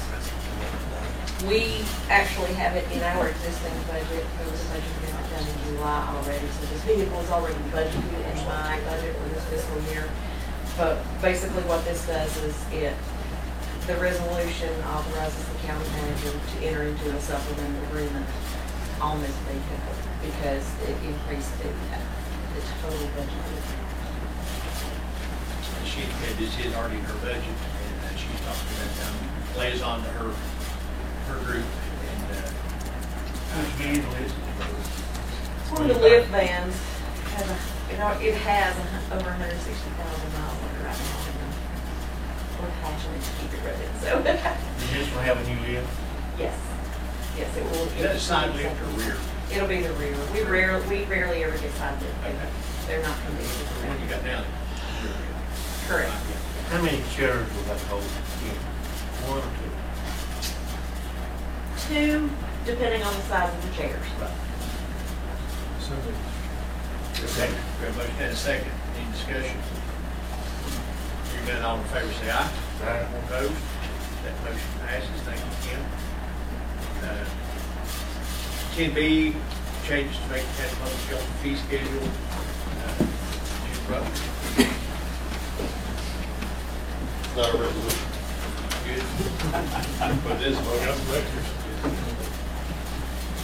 I actually have three things that two of them required by North Carolina General Statute Administrative Code that we review and approve both Board of Health and Board of Commissioners, the billing guide and fee schedule separately for the health department. In addition, North Carolina Administrative Code under the Public Health Accreditation Standards requires that in accordance with general accounting principles, we do bad debt write-off every so often, so we request some bad debt to be written off. Each of these three items needs to be dealt with separately, if possible. So we need three separate motions also, if we can do that. These three items were approved by the Board of Health at their July 23rd Board of Health meeting. We missed the opportunity to come and speak to your last meeting. I brought Tanya Hosins with me, the finance officer of the health department. She's going to go through the change.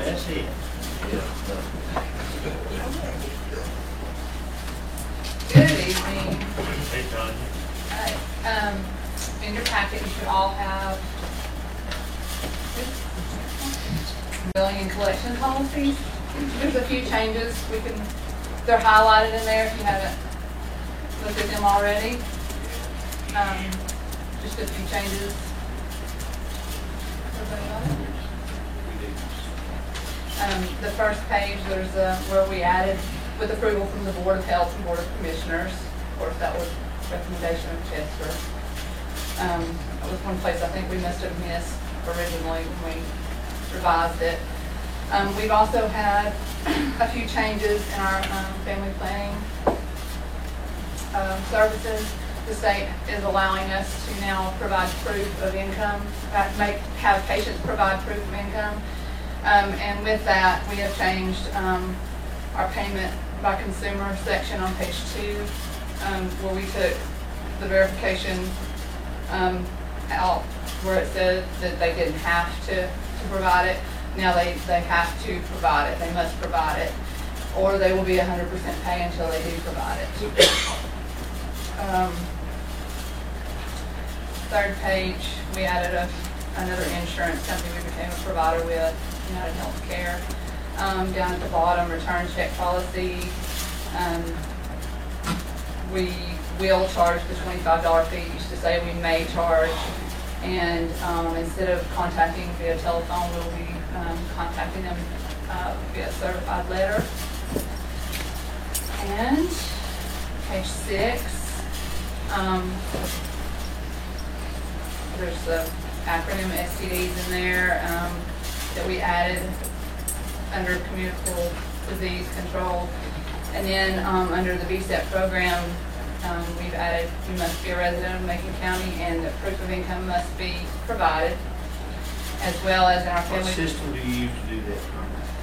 It's all based on state scales they send us from the state. What are you asking? If I'm coming in, what are you asking for? Oh, W-2s, check stubs. Yeah. There's actually a section in here that tells what it I'm trying to read that and couldn't figure it out. what's acceptable. Documents, it's on page 11. Current pay stub, signed statement from employer, W-2, unemployment letter, Social Security office letters, 1099s. Each program, the state requires different methods of proof of income. Some programs we can take another different word for it. Other programs define exactly what we have to have as proof of income. And most of our programs are requiring proof now based on state recommendations. And yours is, and if they don't meet the guidelines, it's based on the what are you based out of? It's What's the 250% of poverty. 250, Page 8 is again in family planning, the state did not allow us to turn family planners over to collections.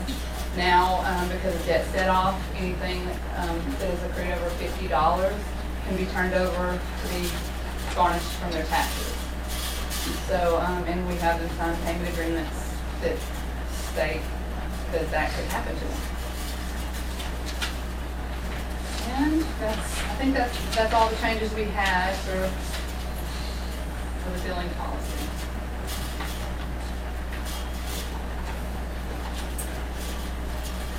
That's the bill, that changes on the billing and collection policy. Yeah, each of these we need to have you guys address individually. So we have all information. All you aware, and so Move forward. Okay, we have a motion and a second. Any discussion? All in favor say aye. Aye. Opposed? Motion passes. Second thing is our fees. There are only 3 changes that we are addressing because everything else stayed the same. You've already approved all the rest of them. So Jim sent out just a copy of the 3 changes that are within the fee policy, the fee guides. You should have the entire fee schedule in your packets as well. You are approving the entire fee schedule. Right. These These are the only changes. That's the only change. Motion to approve. Motion and second. Any discussion? What is Metro Oxford, Proctor, Oxford, Oxford, Home, etc.? What is that? Birth control. And it's on there twice because you'll see that the state advised us to change the way we bill it, so we had to come to you to have it changed, and they changed the code on us, and then they changed it back, so. Back where it was? It actually goes up $1. Any other discussion? All in favor say aye. Aye. Opposed? That motion passes. Third thing is our bad debt write-off. You should have something that looks like this, and it just gives kind of the history of, That easy. yeah, it should be.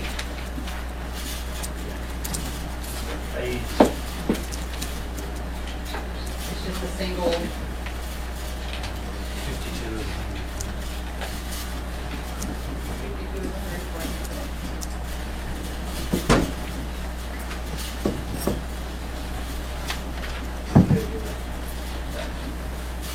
it just gives you a little history of our write-offs and what they've been.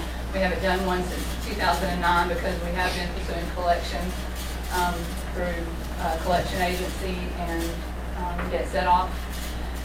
We felt like we needed to do one this year. Our billing guy says that we'll address that as needed. So, Who is your billing guy?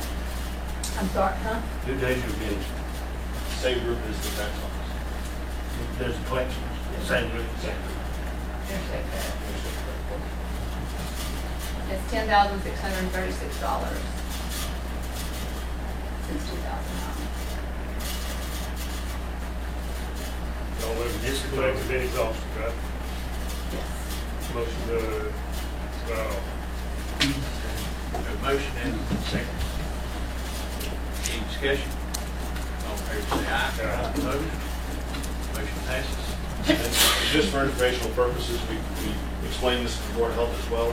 When it comes to debt write-off for us, there's also our insurance write-off, which really doesn't come to the Board of Health, the Board of Commissioners. You probably should be aware that we do it.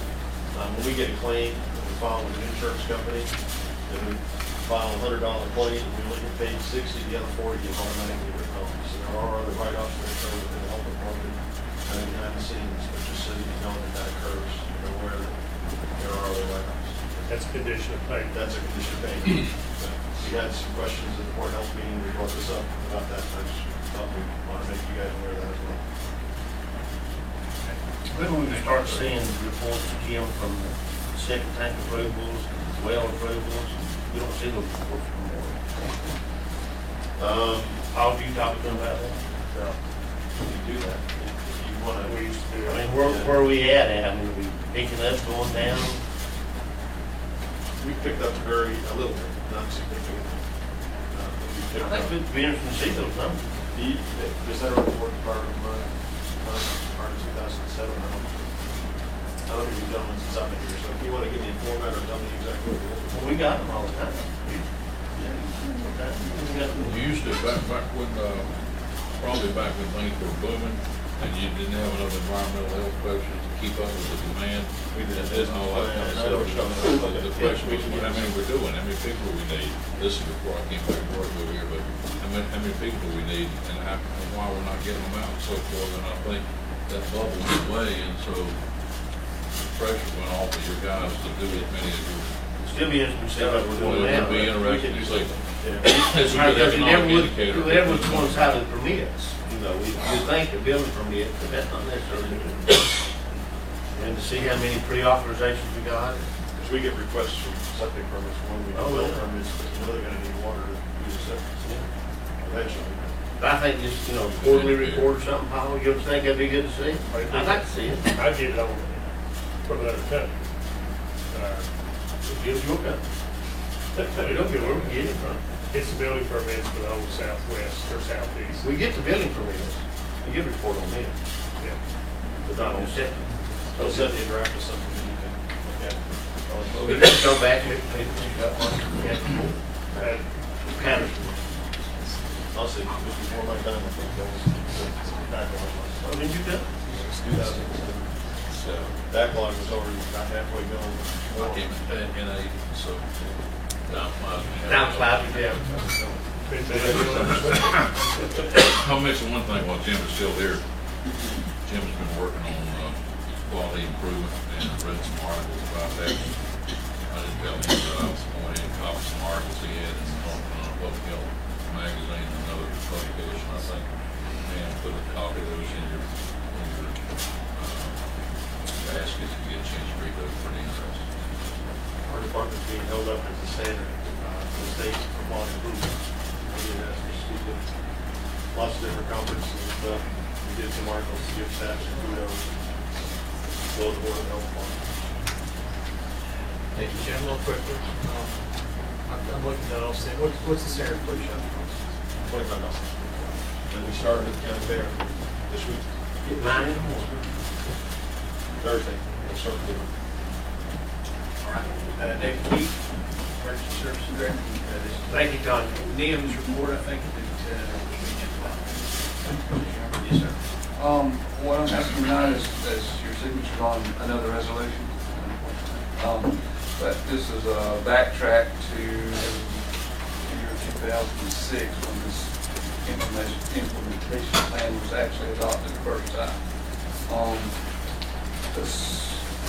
Depending on who you talk to today, they required a resolution at that time that rather than just an approval of the plan, they asked for a resolution to be done at that time that approved that plan.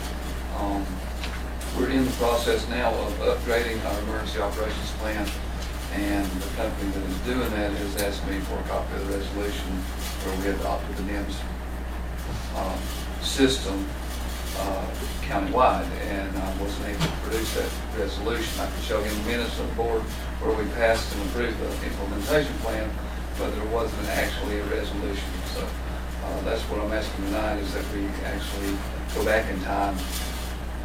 That's really fairly accurate.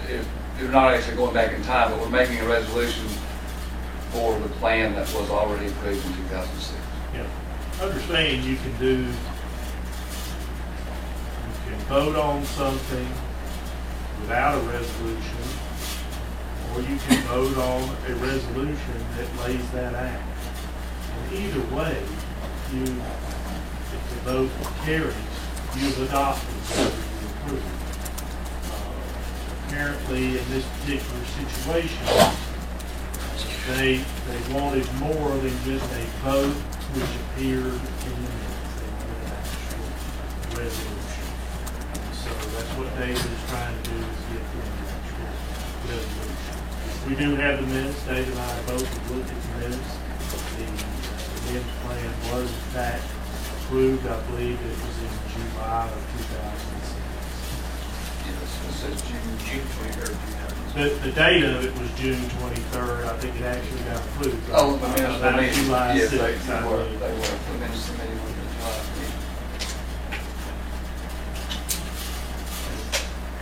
can give you a little background on what NIMS is, if you don't know what that is. Yeah, in a nutshell, this all resulted as a result of 9/11.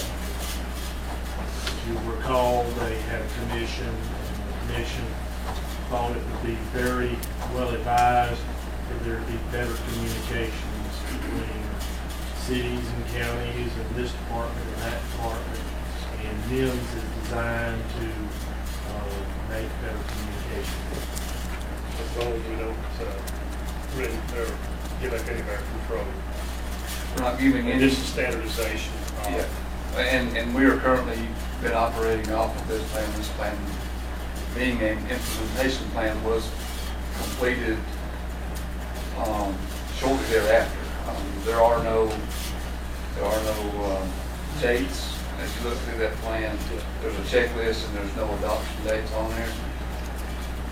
To be honest, I've been here for 20 years. I've been in this position for 3. I was an assistant board at the time this plan came about. And this is the first time I have seen this plan. I wasn't involved with getting it adopted the first time.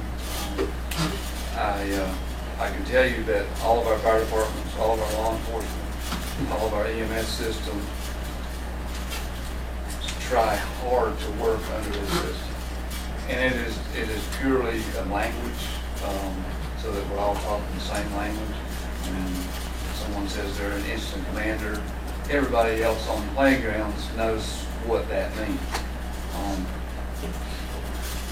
I don't know who it is, but what it means. And what his function is, you know. And Did it, I guess, the language, this didn't change the functionality of what we're doing.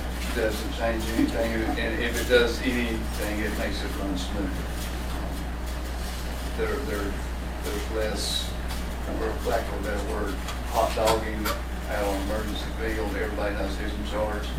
Names who's in charge. If I have a question on if I go onto an emergency scene, I've heard on the radio that the command has been established. I know who that person is. I can go on the emergency scene and I can find that person. There's no question on who's in charge, and they have the ability to turn that over to me or not turn it over. And if I feel comfortable with them doing the job that they're doing, I don't even ask them, because I don't want them. They're doing the job that they need to do, and they always, I've never seen a time when I want to take it away from them. David, I don't have a problem with this. I know we've exchanged several emails, phone conversations earlier in the week. What I did have a problem with, which I discussed with you, was the plan needs to be updated. So I think we're resolving to this to pass a resolution to the plan that you say that you're presently using today. The plan is out of date. So I don't know if you need to update the plan, or that you're, to me, it seems like you're using the plan that needs to be updated. And Chester and I have had discussions about that, and I actually have an updated plan. The one it basically is that one contact list page that changed the names that were there. In my opinion, this is, and I'm not anywhere close to council. In my opinion, it being an implementation plan that has been implemented, it's done. The plan itself is over with, and it doesn't matter whose names on it, because we'll never reference back to this plan because it's completed.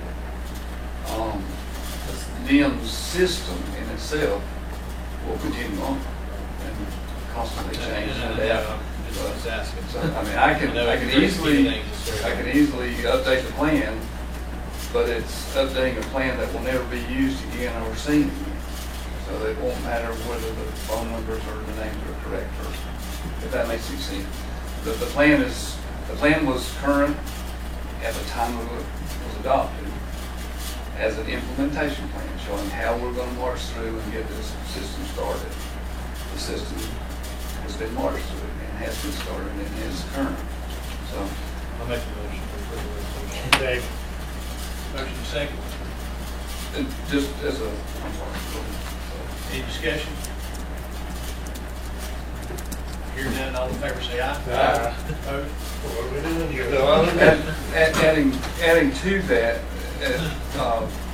all the contact names that would have been current in this if we do adopt it. We're in the process of updating the emergency operations plan, which is the all-encompassing plan of the county. And yes, all those old numbers that are in the plan now will, in this over-encompassing plan, will be correct. I would like to see those numbers. Yes, yeah, those will come up. And I talked with that person today. He'll have a draft for us to look at within 30 days. Before we sit down, I want to talk to Jimmy or not, but I was, several from the Franklin Fire Department was going to be about our hazmat training. Yes. We have no hazmat authorized people in Macon County, I don't think. No. Yes and no.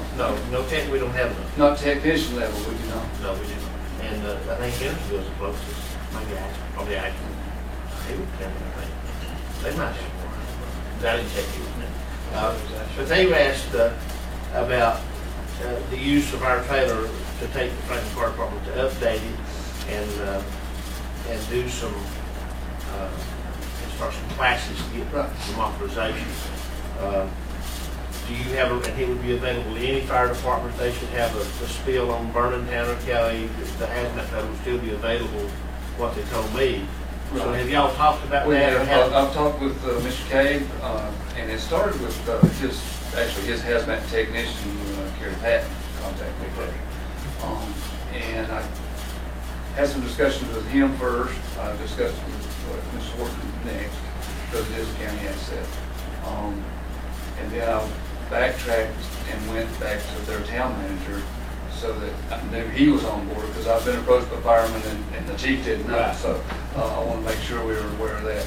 Our biggest concern was, number one, if the county does away with the resource and allows them to have it, are they going to cover all our recipients? That was our biggest concern, because if they'll do an excellent job. I just want to make sure that if Nantahala needs it or if Highlands needs it, they're willing to go that far.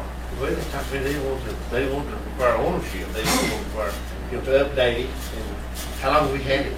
We've had it for several years, and we've added to it, and I was at one point at technician level.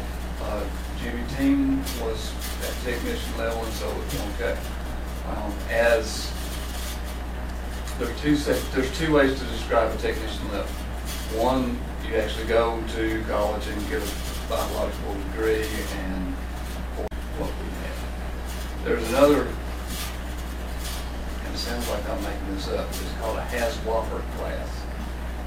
Sounds like I'm making it up. And it is kind of a whopper, because you can go and take this class, you work your way from not knowing anything up to a level that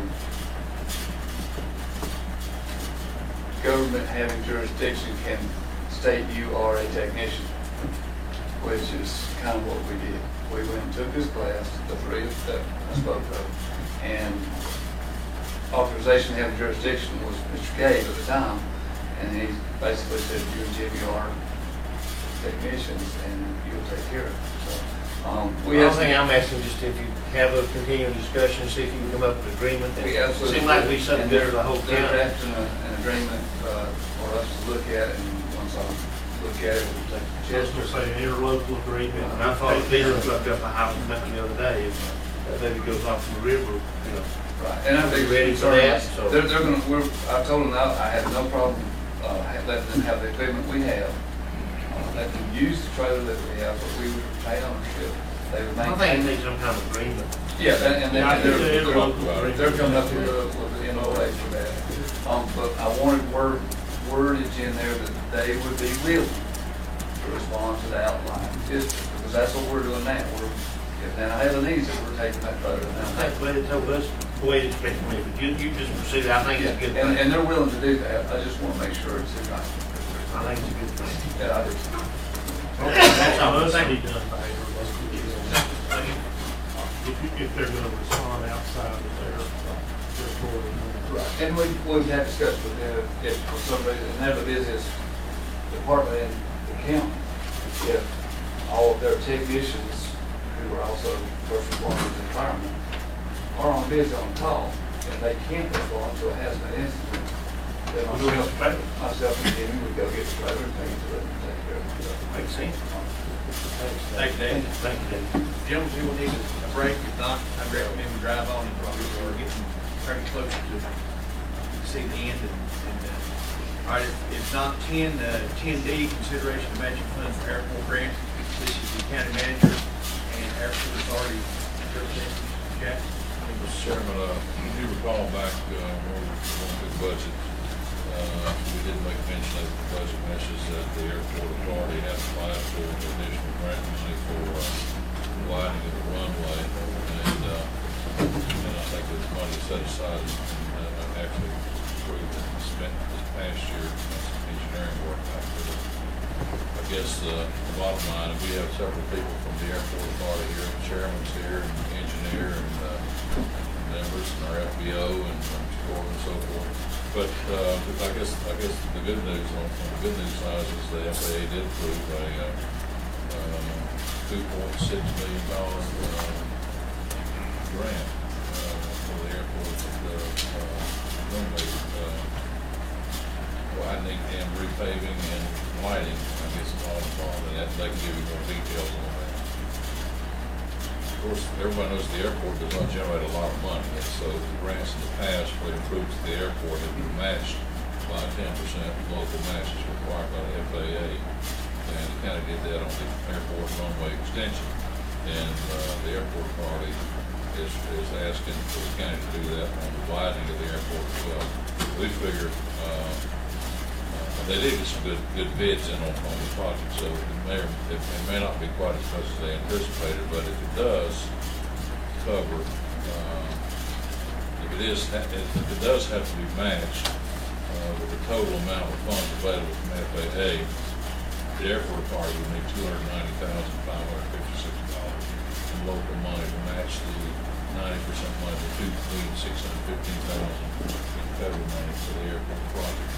And I'm sure that the chairman or engineer or members of the board could probably answer a lot more questions about it than I possibly could. But if the board approves to go ahead and make this appropriation, our recommendation is that it comes out of fund balance. It's not in the current budget, or included in the current budget. The board would have to do a budget and take it out of fund balance for this specific purpose. Mr. Green, are you representing? Yes. You want me to come up? Sure.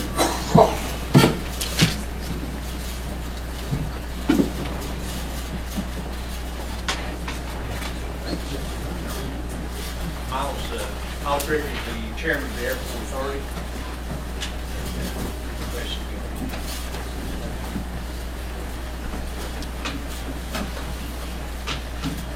Thank you, Jack. You covered everything. I appreciate that. Thank you, Mr. Chairman, for giving us this opportunity to come before you and the fellow commissioners. Let me say, first of all, we appreciate what y'all are doing. We appreciate so much your support. And I'm just thinking, for the last 12 years, since the inception of the airport authority, county commission have been on board with us every time we needed money for projects. They've been there for us. I will just thank all of you for your support. And without your support, I mean, we're chucking, as the saying goes, you're in the mountain, we're chucking on nothing. So we do appreciate your support very much. I want to recognize the delegation I have with me tonight, just for the record. I'm sure all of you know him, but we have with us Neil Hoppy, he's the FBO, and doing a good job down there. I think everybody would agree to that. We have Mr. Howard Corbin, who is a member of the airport authority. He's the vice chairman. And incidentally, he was the one that came up with the idea that we go from the airport commission to the airport authority. And so we appreciate that much.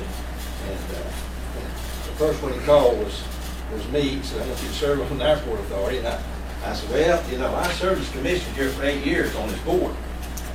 And that was, my last year was 1986.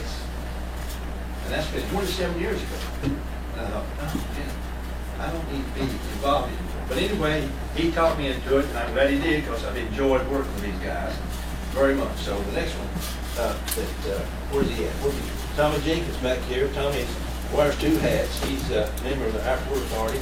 Also, he is the Economic Development Director for Macon County, and is doing a good job.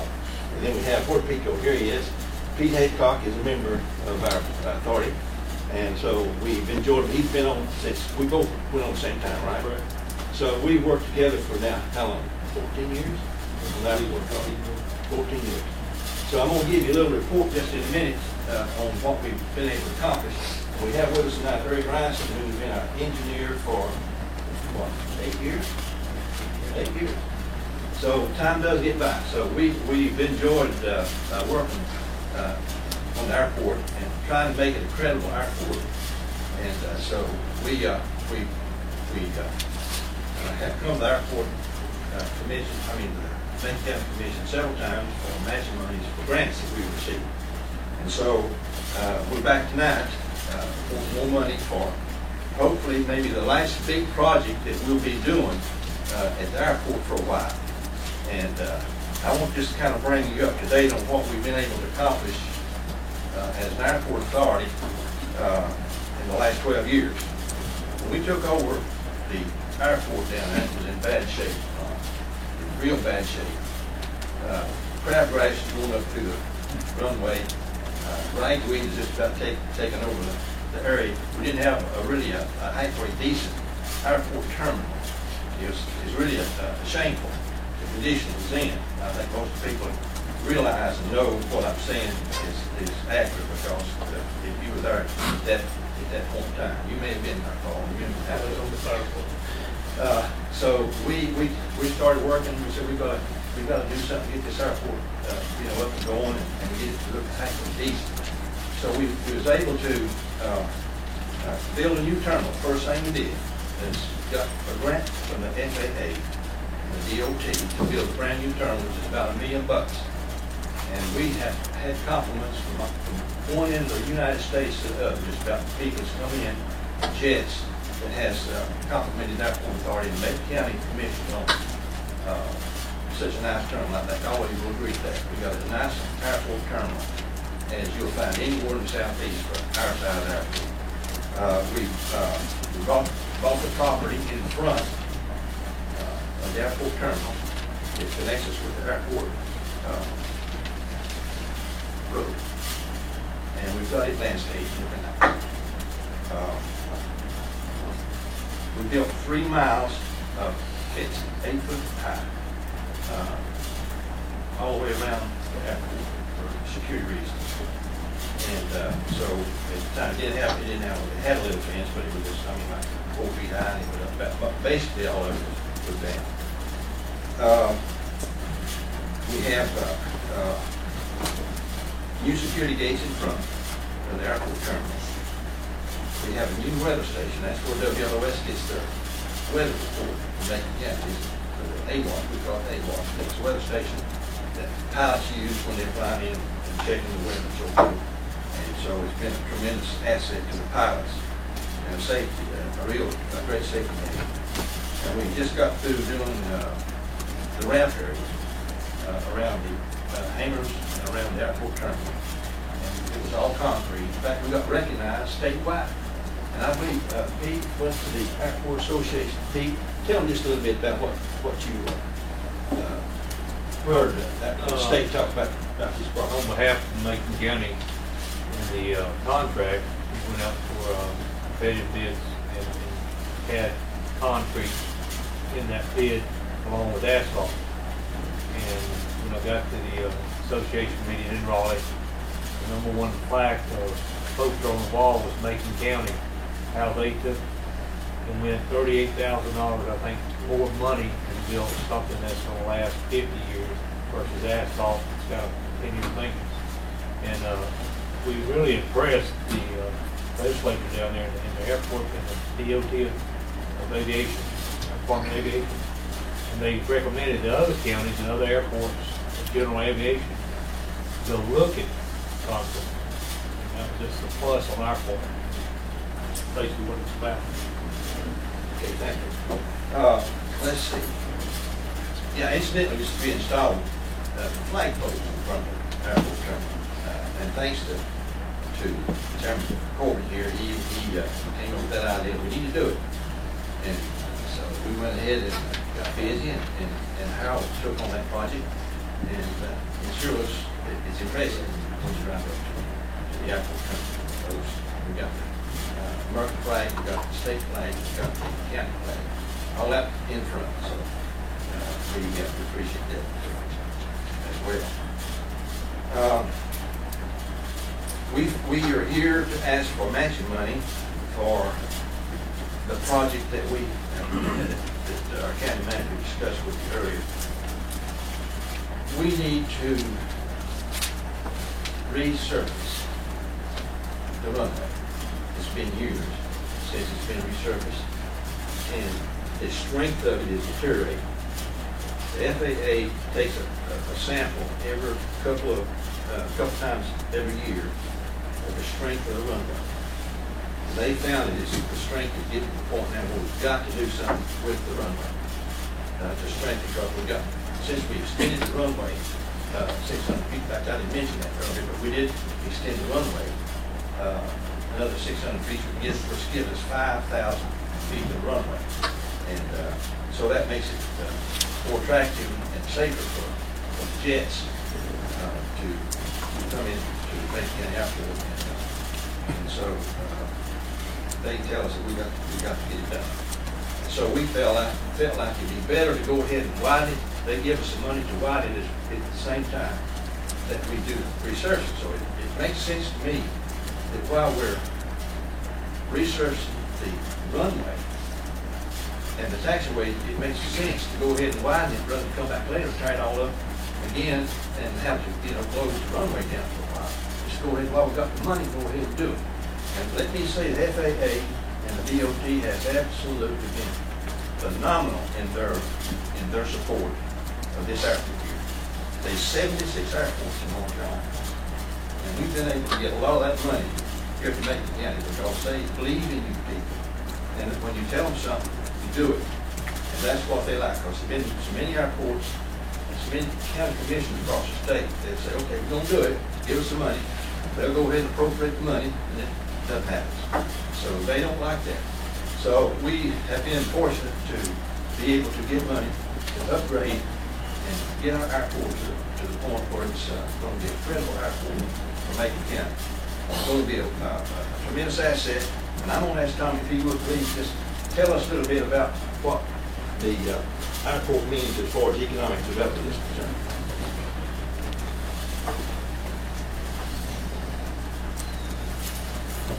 Thank you, Mr. Chairman. Airport Chairman. I didn't even want to call that. Mr. Chairman, members of the authority. Really, the Macon County Airport is the front door to Macon County. When someone comes into the county, a business person, or people just coming up here to make substantial investments in Macon County, a lot of times they fly and they use our airport. The Macon County Airport is supposed to be much like how that 441's our front door to the land, an airport, and the airport's just different avenue. The airport is, a lot of people don't realize how important the airport is to local business, existing business now. For instance, Drake Enterprises, who only around 600 people in Macon County, our largest employer. They use that airport very much.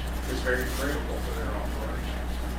Duotech Services, Dave Rogers, employs 50 to 75 people. Approximately 50% of those are engineers or have some sort of engineering background. High-paying jobs. They use that airport a lot. Caterpillars use that airport. Old Edwards Inn uses that airport. People who fly in to Macon County, they come here to look at property. They build substantial homes that has our taxes. And those businesses I just mentioned are probably upwards to, well over $50 million in property values. And that's tax revenues because those businesses stay in Macon County and do business here in Macon County. So it's a good investment. It's a long-term investment. This isn't something you see instant gratification. You build it, you nurture it, the word gets out on it. I think, Neil, if you told me this afternoon your business is up 30% since the runway extension. Jet fuel sales are up. And so as far as part of the long-range economic development, it's really important that we use this asset because, number one, there's not going to be very many additional general aviation airports built in North Carolina.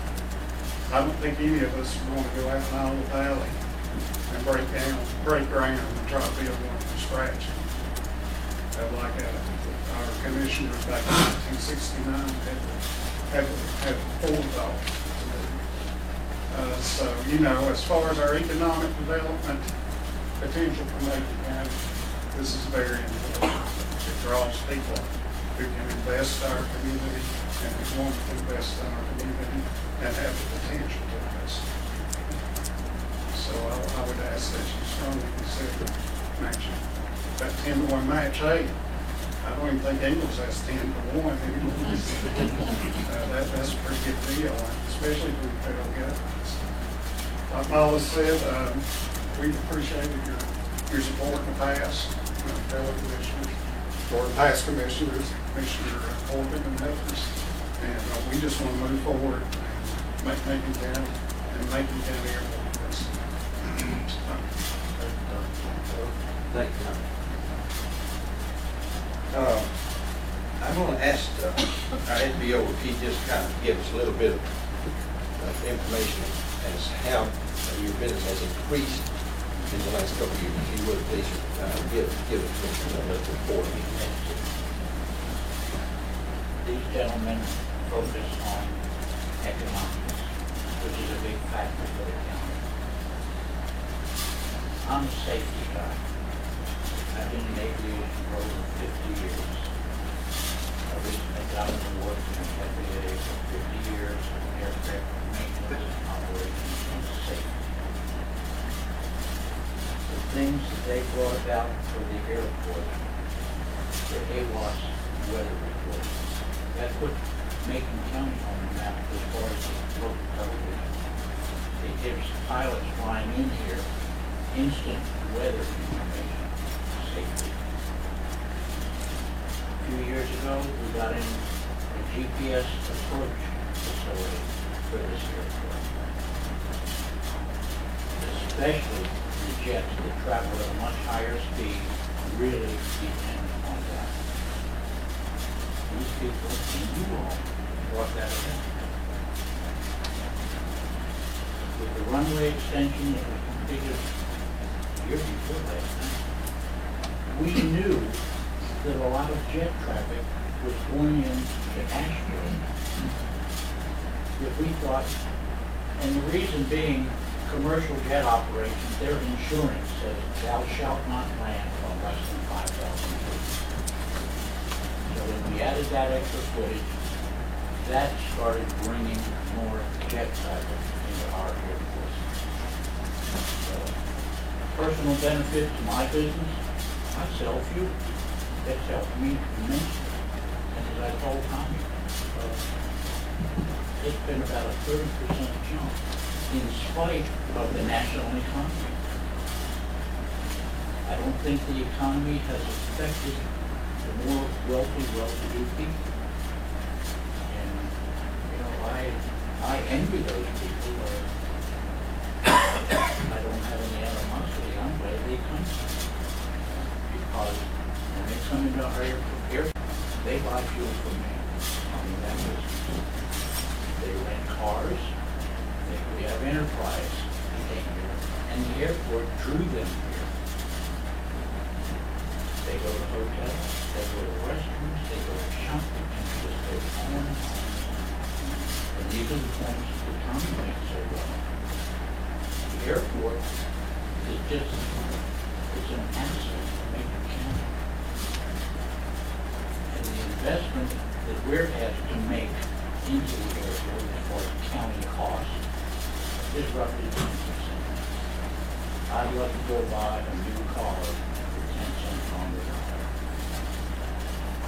And the payback the airport brings to Macon County far, far outweighs the direct cost that we incur investing in the airport. Did I cover that? You did. Thank you. Well done. Thank you very much. All right.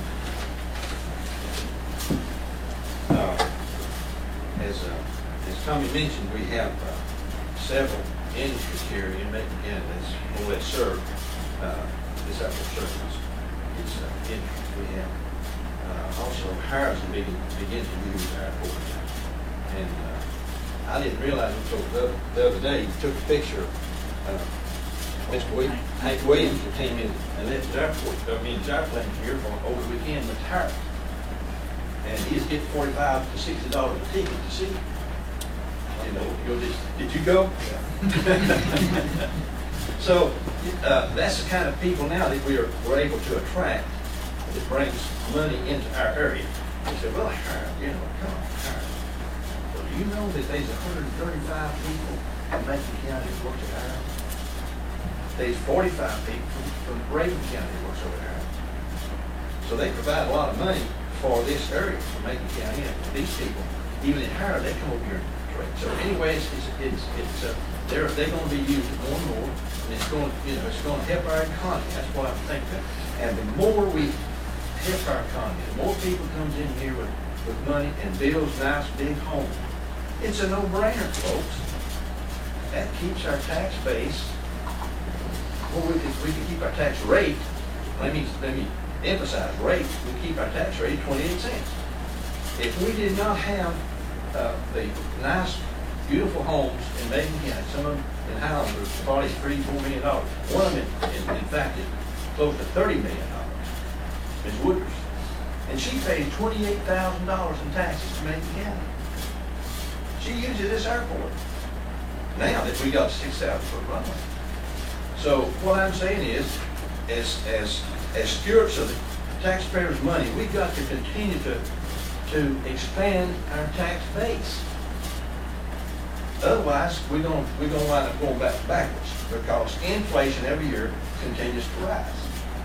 And so if we're going to keep the status quo and say, okay, we're going to sit here, we don't care when anybody else comes in and builds a $2 million home or not. Well, that's going to be the result of what's going to happen if we have that kind of outlook for Macon County. But we appreciate the airport. We're proud of it, and that's why we give our time, and we work hard down on trying to make it a real nice, credible airport out of Macon County. I keep emphasizing that. But we don't get paid too much.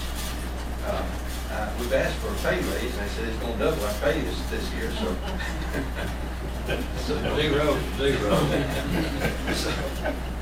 so anyway, we have a grant now to do this project, and this will probably be, Ron, this will probably be the last project that will come before you for a while. I'm not going to say I can't commit to other members of the airport authority what might happen 2 or 3 years from now. You never know what might happen, but as far as we know right now, we're not going to have any more big projects that we'll have to come to you for matching money for a while. So we've got most of our stuff done down there that we've been working on for the last 12 years. So we're coming to you with a hat in hand, and we need matching money to match a grant that we got from the FAA in the amount of, Eric, hit me up. It's $2 million what? The 29555. the total grant, the local match, is $290,556. The total grant amount is $2,905,000. Say that loud. $2,905,556. Okay. That's the total grant. Okay. That's what we 10% need. match. How much wide? We're going to make it 25 feet wide. And for the jets now, people that fly the small plane, I mean, they made up with it like, it's 75 feet wide now. And they've done all right. But, with it is now. But since we've got bigger jets coming, now, they need wider, for safety reasons. So be hard. It's gonna be hard, but so, that's right. And this is a safety issue. How many patients are getting can land on their neck? We've had, how big have we had? 25 patients yet? Yeah, 25 patients yet we've had. The rest of that was private. Could it take more than that? You'll have to ask each other, that's your technical issue. Could we never check on that, man? Could a bigger jet than that land on it? There are a few aircraft that are larger than that that can land on it, but you're not likely to see anything larger than that. Just because again, the whole, going back to what Neil said about the commercial aircraft and their insurers, they require a certain amount of runway length for certain aircraft. How far? Huh? How far is commercial airplanes can go?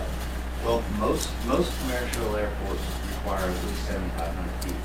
But given that, there are plenty of airports that are less than that do see commercial size aircraft.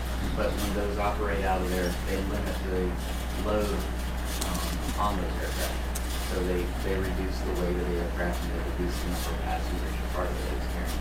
Well, maybe, I was thinking that your potential somewhere down the road, commuter type connection, say from Franklin to Asheville or Atlanta, that kind of thing. Not in our lifetime. And I'll tell you the reason. State DOT told me this. Technology is not the problem. Geography is the problem. We're surrounded by mountains.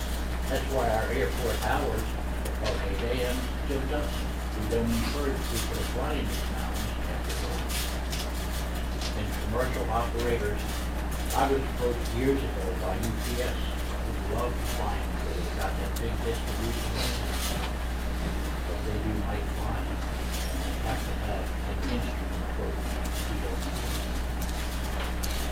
Well, I can say, Mr. Chairman, in due respect to our FBO, the technology is improving like it is. I'd say with some people I have talked with, I'd say in a few years they'll have technology to be able to accomplish what he says they can. They can turn on speed. And I think when we ever get to that stage, it's a possibility. It's on the way.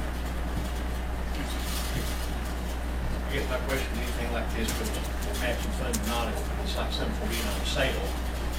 Talk to wife about it, if you need it, if you don't need it, it doesn't matter if it's on sale or how cheap it is, you don't need it. Right. So I think that the person to do is the need there. So if the FAA has said these are needed repairs with, so okay, what's the option if you don't do it? Well, then, yeah, go ahead. With regard to the need, like Miles said earlier, the FAA, or in our case, the state does biannual inspections of all their airport pavements. The reason Macon County received funding for this project was their pavement condition index, which is how the state rates the condition of the pavements, was progressing down. And they grade that, and the state's been working statewide trying to bring the average grade of their pavement conditions from where it's been as a fair condition overall, bringing it up to a good condition for all the airports. Currently, Macon County's runway and taxiway are in the fair, very close to the 4 rating with regards to that. The reason the state looks to put the money to rehabilitate the runway taxiways at that time is it costs less to make those improvements and bring the pavement back up to the excellent and good conditions. Similar to the funding that was received for the apron improvements, that was done because of the pavement condition index that was received. And for most of you that have been out to the airport, I think I've seen almost all of you out there at one time or another. That's visually there. Before you can see the grass growing up through the pavement on the ramp. As you go out there now, you can see grass coming up through the pavement cracks in the runway and the taxiways. That is the reason why the funding was given to it for the project was it ranked high enough on the state system to be funded. What would it cost just to pave the airport? Just to pave the runway, I don't have that number right off the top of my head. Give us some more. It's probably about half the cost to just pave it versus the widening. The reason the widening is part of it is, you know, the state looks at it as this was one of their, the state has a set of guidelines that they use to judge and award projects to the airports. One of their guidelines is that if you have a runway that is 5,000 feet, they look to widen it to 100 feet wide. That's partially due to the type of traffic they expect to see on a 5,000 foot runway to increase the safety of them. With that said, when they looked at rehabilitating the pavement and they knew that the goal for them as well is to widen the runway, they like to combine those projects because then you get a better surface overall and the pavement itself lasts longer. It's kind of like when you widen the road. If you widen the road, add an extra lane to make a turn lane or something in the middle, it's similar. They like to try and overlay the entire roadway to get a better surface, and it makes that improvement last longer by itself. So what you're saying, it costs a whole lot more than doing around that? To do, just do the pay? Yes. That's, I think that's what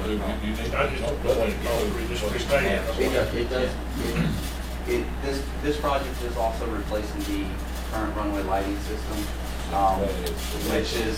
which 4 years old. I mean, they've been maintaining. The county has been going out there regularly. I don't want to say monthly, but almost monthly to do some type of repair to the existing lighting system. It's the original lighting system that was built into the airport, so that's being replaced. And at the time that we're replacing it, it's being replaced with LED lighting system, which will bring down the actual utility cost at the airport on that item. If they don't fly the light, why do they lights? Well, they need the lights because as Neil stated, well, no. As Neil stated, they recommend they don't fly at night. But there are a lot of local pilots that will fly at that dusk or early dark because they are familiar with the area. Neil recommends that pilots that are not familiar with the area don't fly in here, especially not the first time when they get started. But there are pilots that do come in at night. The other reason to have the lights is during the day, if there is lower visibility, the lights help aid the pilot in spotting where the runway is.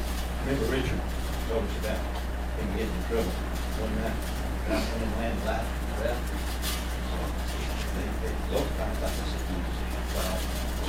Grace used to Right, FAA requires. Commissioner Corbin was saying, I would love to see a deal where we had a commuter plane going out here to Atlanta, or here to Asheville, and passenger plane.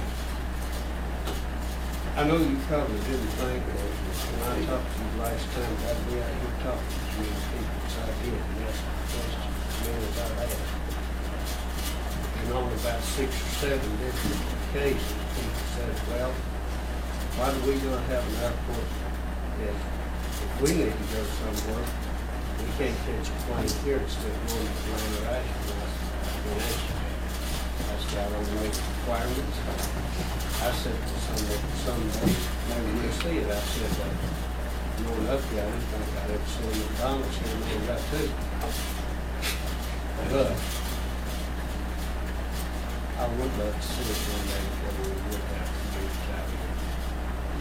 With regards to the commuters, there are charter flights that come. NetJet lands every Sunday. Every Sunday. So they're scheduled every yesterday, like from here to Asheville. well, if passengers wanted to charter that service, they would fly them, whether it was from here to Asheville, here to Wilmington, to Atlanta. But at an affordable price. At a price. I don't know if it's That's affordable probably to me, right. but to me or you, but yes. No, what I'm it's- asking is, what I'd like to see is some commercial schedule. We know that we want to leave tomorrow and go to New York City. We can leave and ride to Ashland, pick up the job. Well, right now, in this state, the only general aviation airport that is beginning to get that type of service is Concord Regional Airport, which I live about 2 minutes from. But that airport is just now going to start getting, I've heard, a commercial service type, which will be from there to Orlando, and I think it was 3 times a week. And that's the typical type of scenario where an airline. Concord, you're right next to Charlotte. I look at 15 minutes down there. Mr. Gregory is liaison the airport authority. Just want to pay you gentlemen a compliment. I serve on a lot of boards and a lot of committees right now, and I have in the past. You gentlemen are extremely well organized, very respectful in meetings, and you're hardworking. That drives me to want to work hard with you and for you.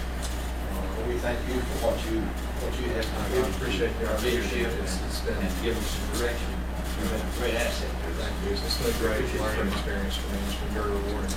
It's definitely an asset of our community. I've written down some notes on this. I've been thinking about it for the past several months, what was going to happen. And Mr. Jenkins touched on a lot of the things I was going to touch about. Why this airport is so important. I've given you, passed out some graphs of the states and how much impact it brings to this county, but actually, then personally, this is understated. I talked to some of the businesses here about this actually, what the airport actually brings in. So in my opinion, this is all about economic development. It's about economic impact. And it's not only about what's going on right now and the businesses that are using this, but it's about the potential future impact it can have on our county, for our county. If we don't have our infrastructure in place, how can the new IT technology park that Drake Enterprises is considering expect people to come in if their execs and their salesmen can't come in out here? How can Old Edwards Inn expect to stay at the top level that they are if some of the people that they're catering to can't come in closer? Why wouldn't they fly to Greenbrier or somewhere else that we lose some competition? So, I personally don't fly, so does it do me much good? But it's going to do the county good as a whole. Absolutely. So as liaison, it gives me pleasure to make the motion to appropriate $290,556 from the general fund balance for the transfer to the airport capital project. Second. We have a motion and a second. Discussion. I will just add that I'm building a house right now. I think Hopkins sent them out there several times from Alabama. I don't think we're at our court. I don't think that blah, blah, blah, here, I don't think they'd be building a house. Because they could be here in like 48 minutes from Birmingham, Alabama. 45. Yeah, it said 48. So I mean, that's, even we're building a pretty nice house, does have the impact for a long time. We pay back all this money. Increase your tax base. But it's a safety. To me, it's just I've had conversations with Commissioner Tate and several on your board, Mr. Chairman, and it all comes down to, like Tom said several years ago, we had commissioners willing to take a chance. It's an ongoing thing. One of these days, I think you'll see this authority operate where you won't have to bring this to work. I think That's our goal. I think we'll That's see. our goal. And I have full confidence we'll see that. I think this is just another step in investment in the future of our county. I'm glad it's second. One of the things that hasn't been mentioned, that 10% match money, the materials that's used down here, that they sales tax materials. And people that's employed to do the job down there spend their money on it. They pay sales tax. So indirectly, you're getting a lot of that money back to a different source with that 10% match. So really, when it comes down, I don't know exactly what the figure might be, but I'm sure it'd certainly be a lot less than 10% imagine when we get to the indirect impact it has on making This is a note, I appreciate you guys have, it's a great airport, it's a great facility, I drive by it at the time of the day.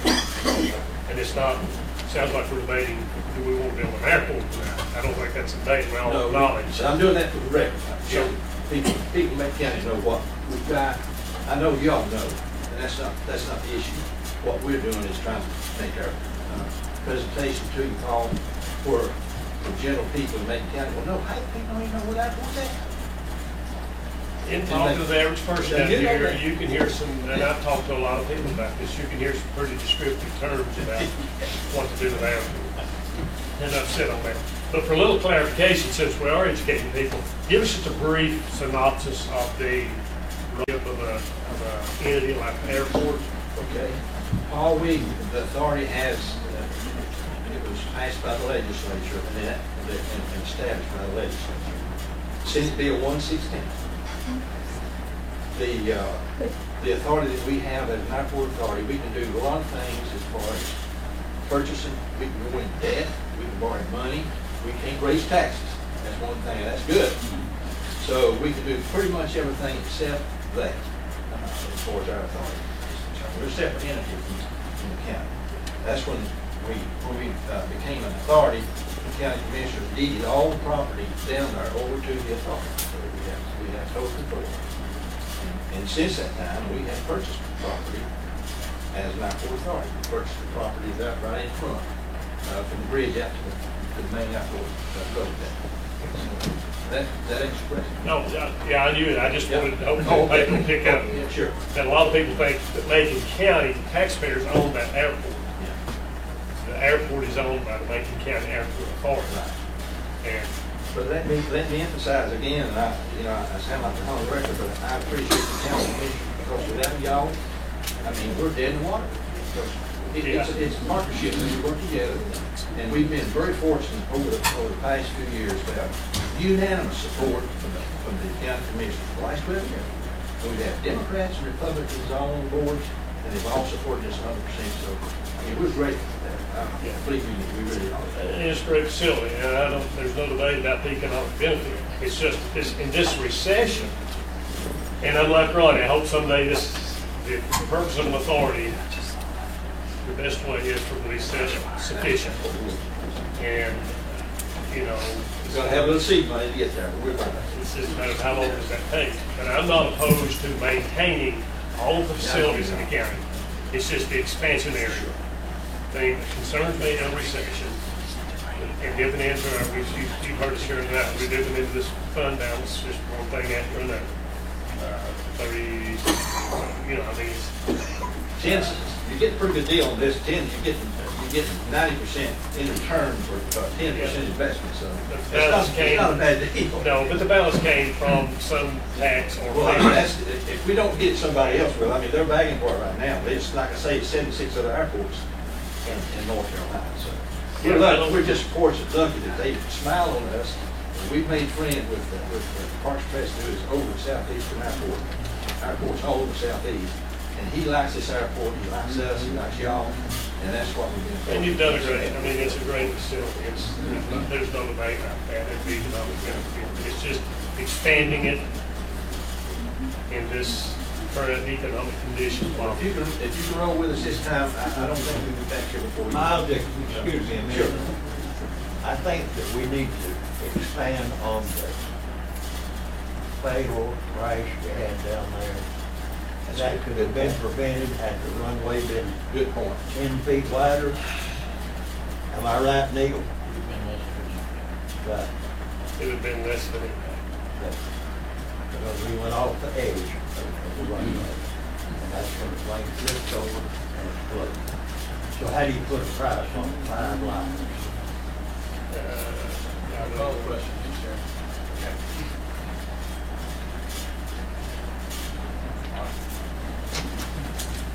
All in favor of the motion, signify by raising your right hand. And opposed? Passes 3. Thank you, gentlemen. I'll say this one thing, and thank you, this folks, to the chairman of the meeting. You mentioned November 24th. That's my birthday.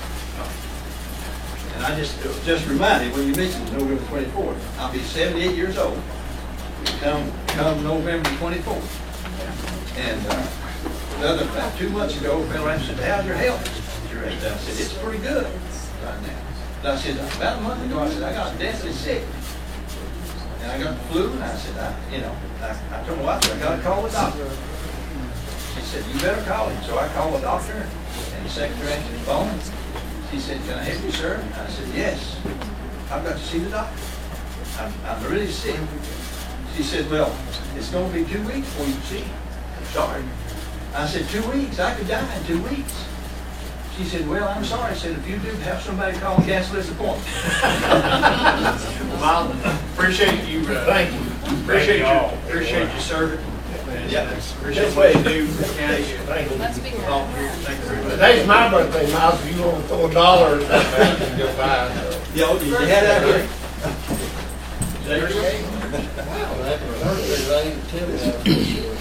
Jim, if we can drive you home for about a minute, we can let's do it. Consideration.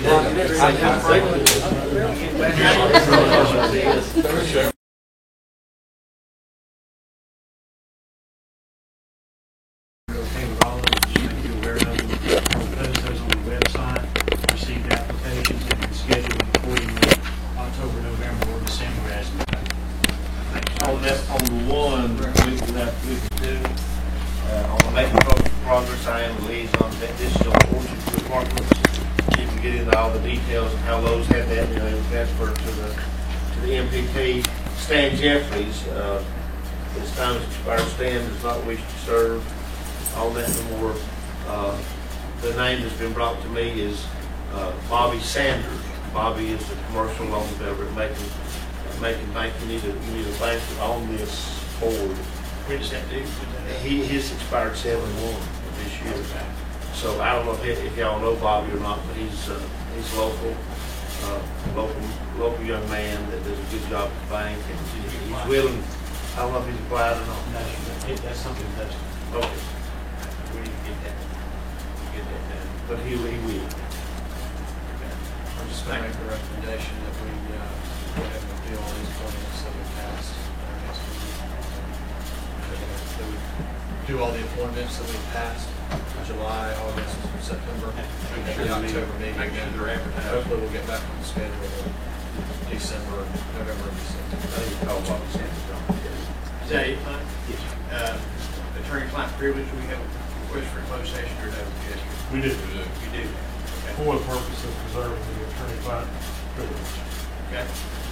Any other business come before the board before that? I think just one thing, Mr. Chairman, that since this is our county manager's last meeting, we just technically with this board of county commissioners, that being here the longest, I can't express my appreciation enough.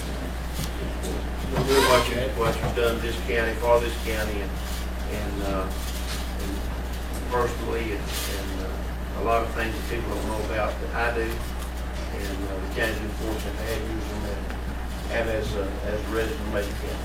It should be a good seat for that. We'll make sure of that. I'm just, as Minnie Pearl said, I'm just so proud to be here. Well, we appreciate it. Jack, we, on behalf of this board, thank you for your service. And on a personal level, I appreciate what you give to me, come in, serve in elected office, been doing this, and you've been mentor to me in a lot of ways. And I just want to personally say thank you for what you've done. We appreciate it. And when you're involved in folks from the state and the region, you realize what a good man you're involved in.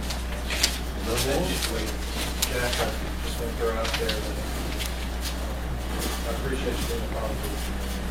I wrote down some descriptive terms that describe you and toss them out there to you. One is you've been very supportive of me. You've been very trustworthy. You've been very understanding. I haven't always probably done things the way I probably should have, but I was going through a learning experience. And you always took the time to help get me right back on the correct path. I will forever be grateful for helping me learn this role and new position that I'm in. I also appreciate your guidance and assistance with the pet projects that have been very important to me. And I'm going to be very, very, very disheartened if I don't get a call from you at least once a month, once every 2 months to get alcohol.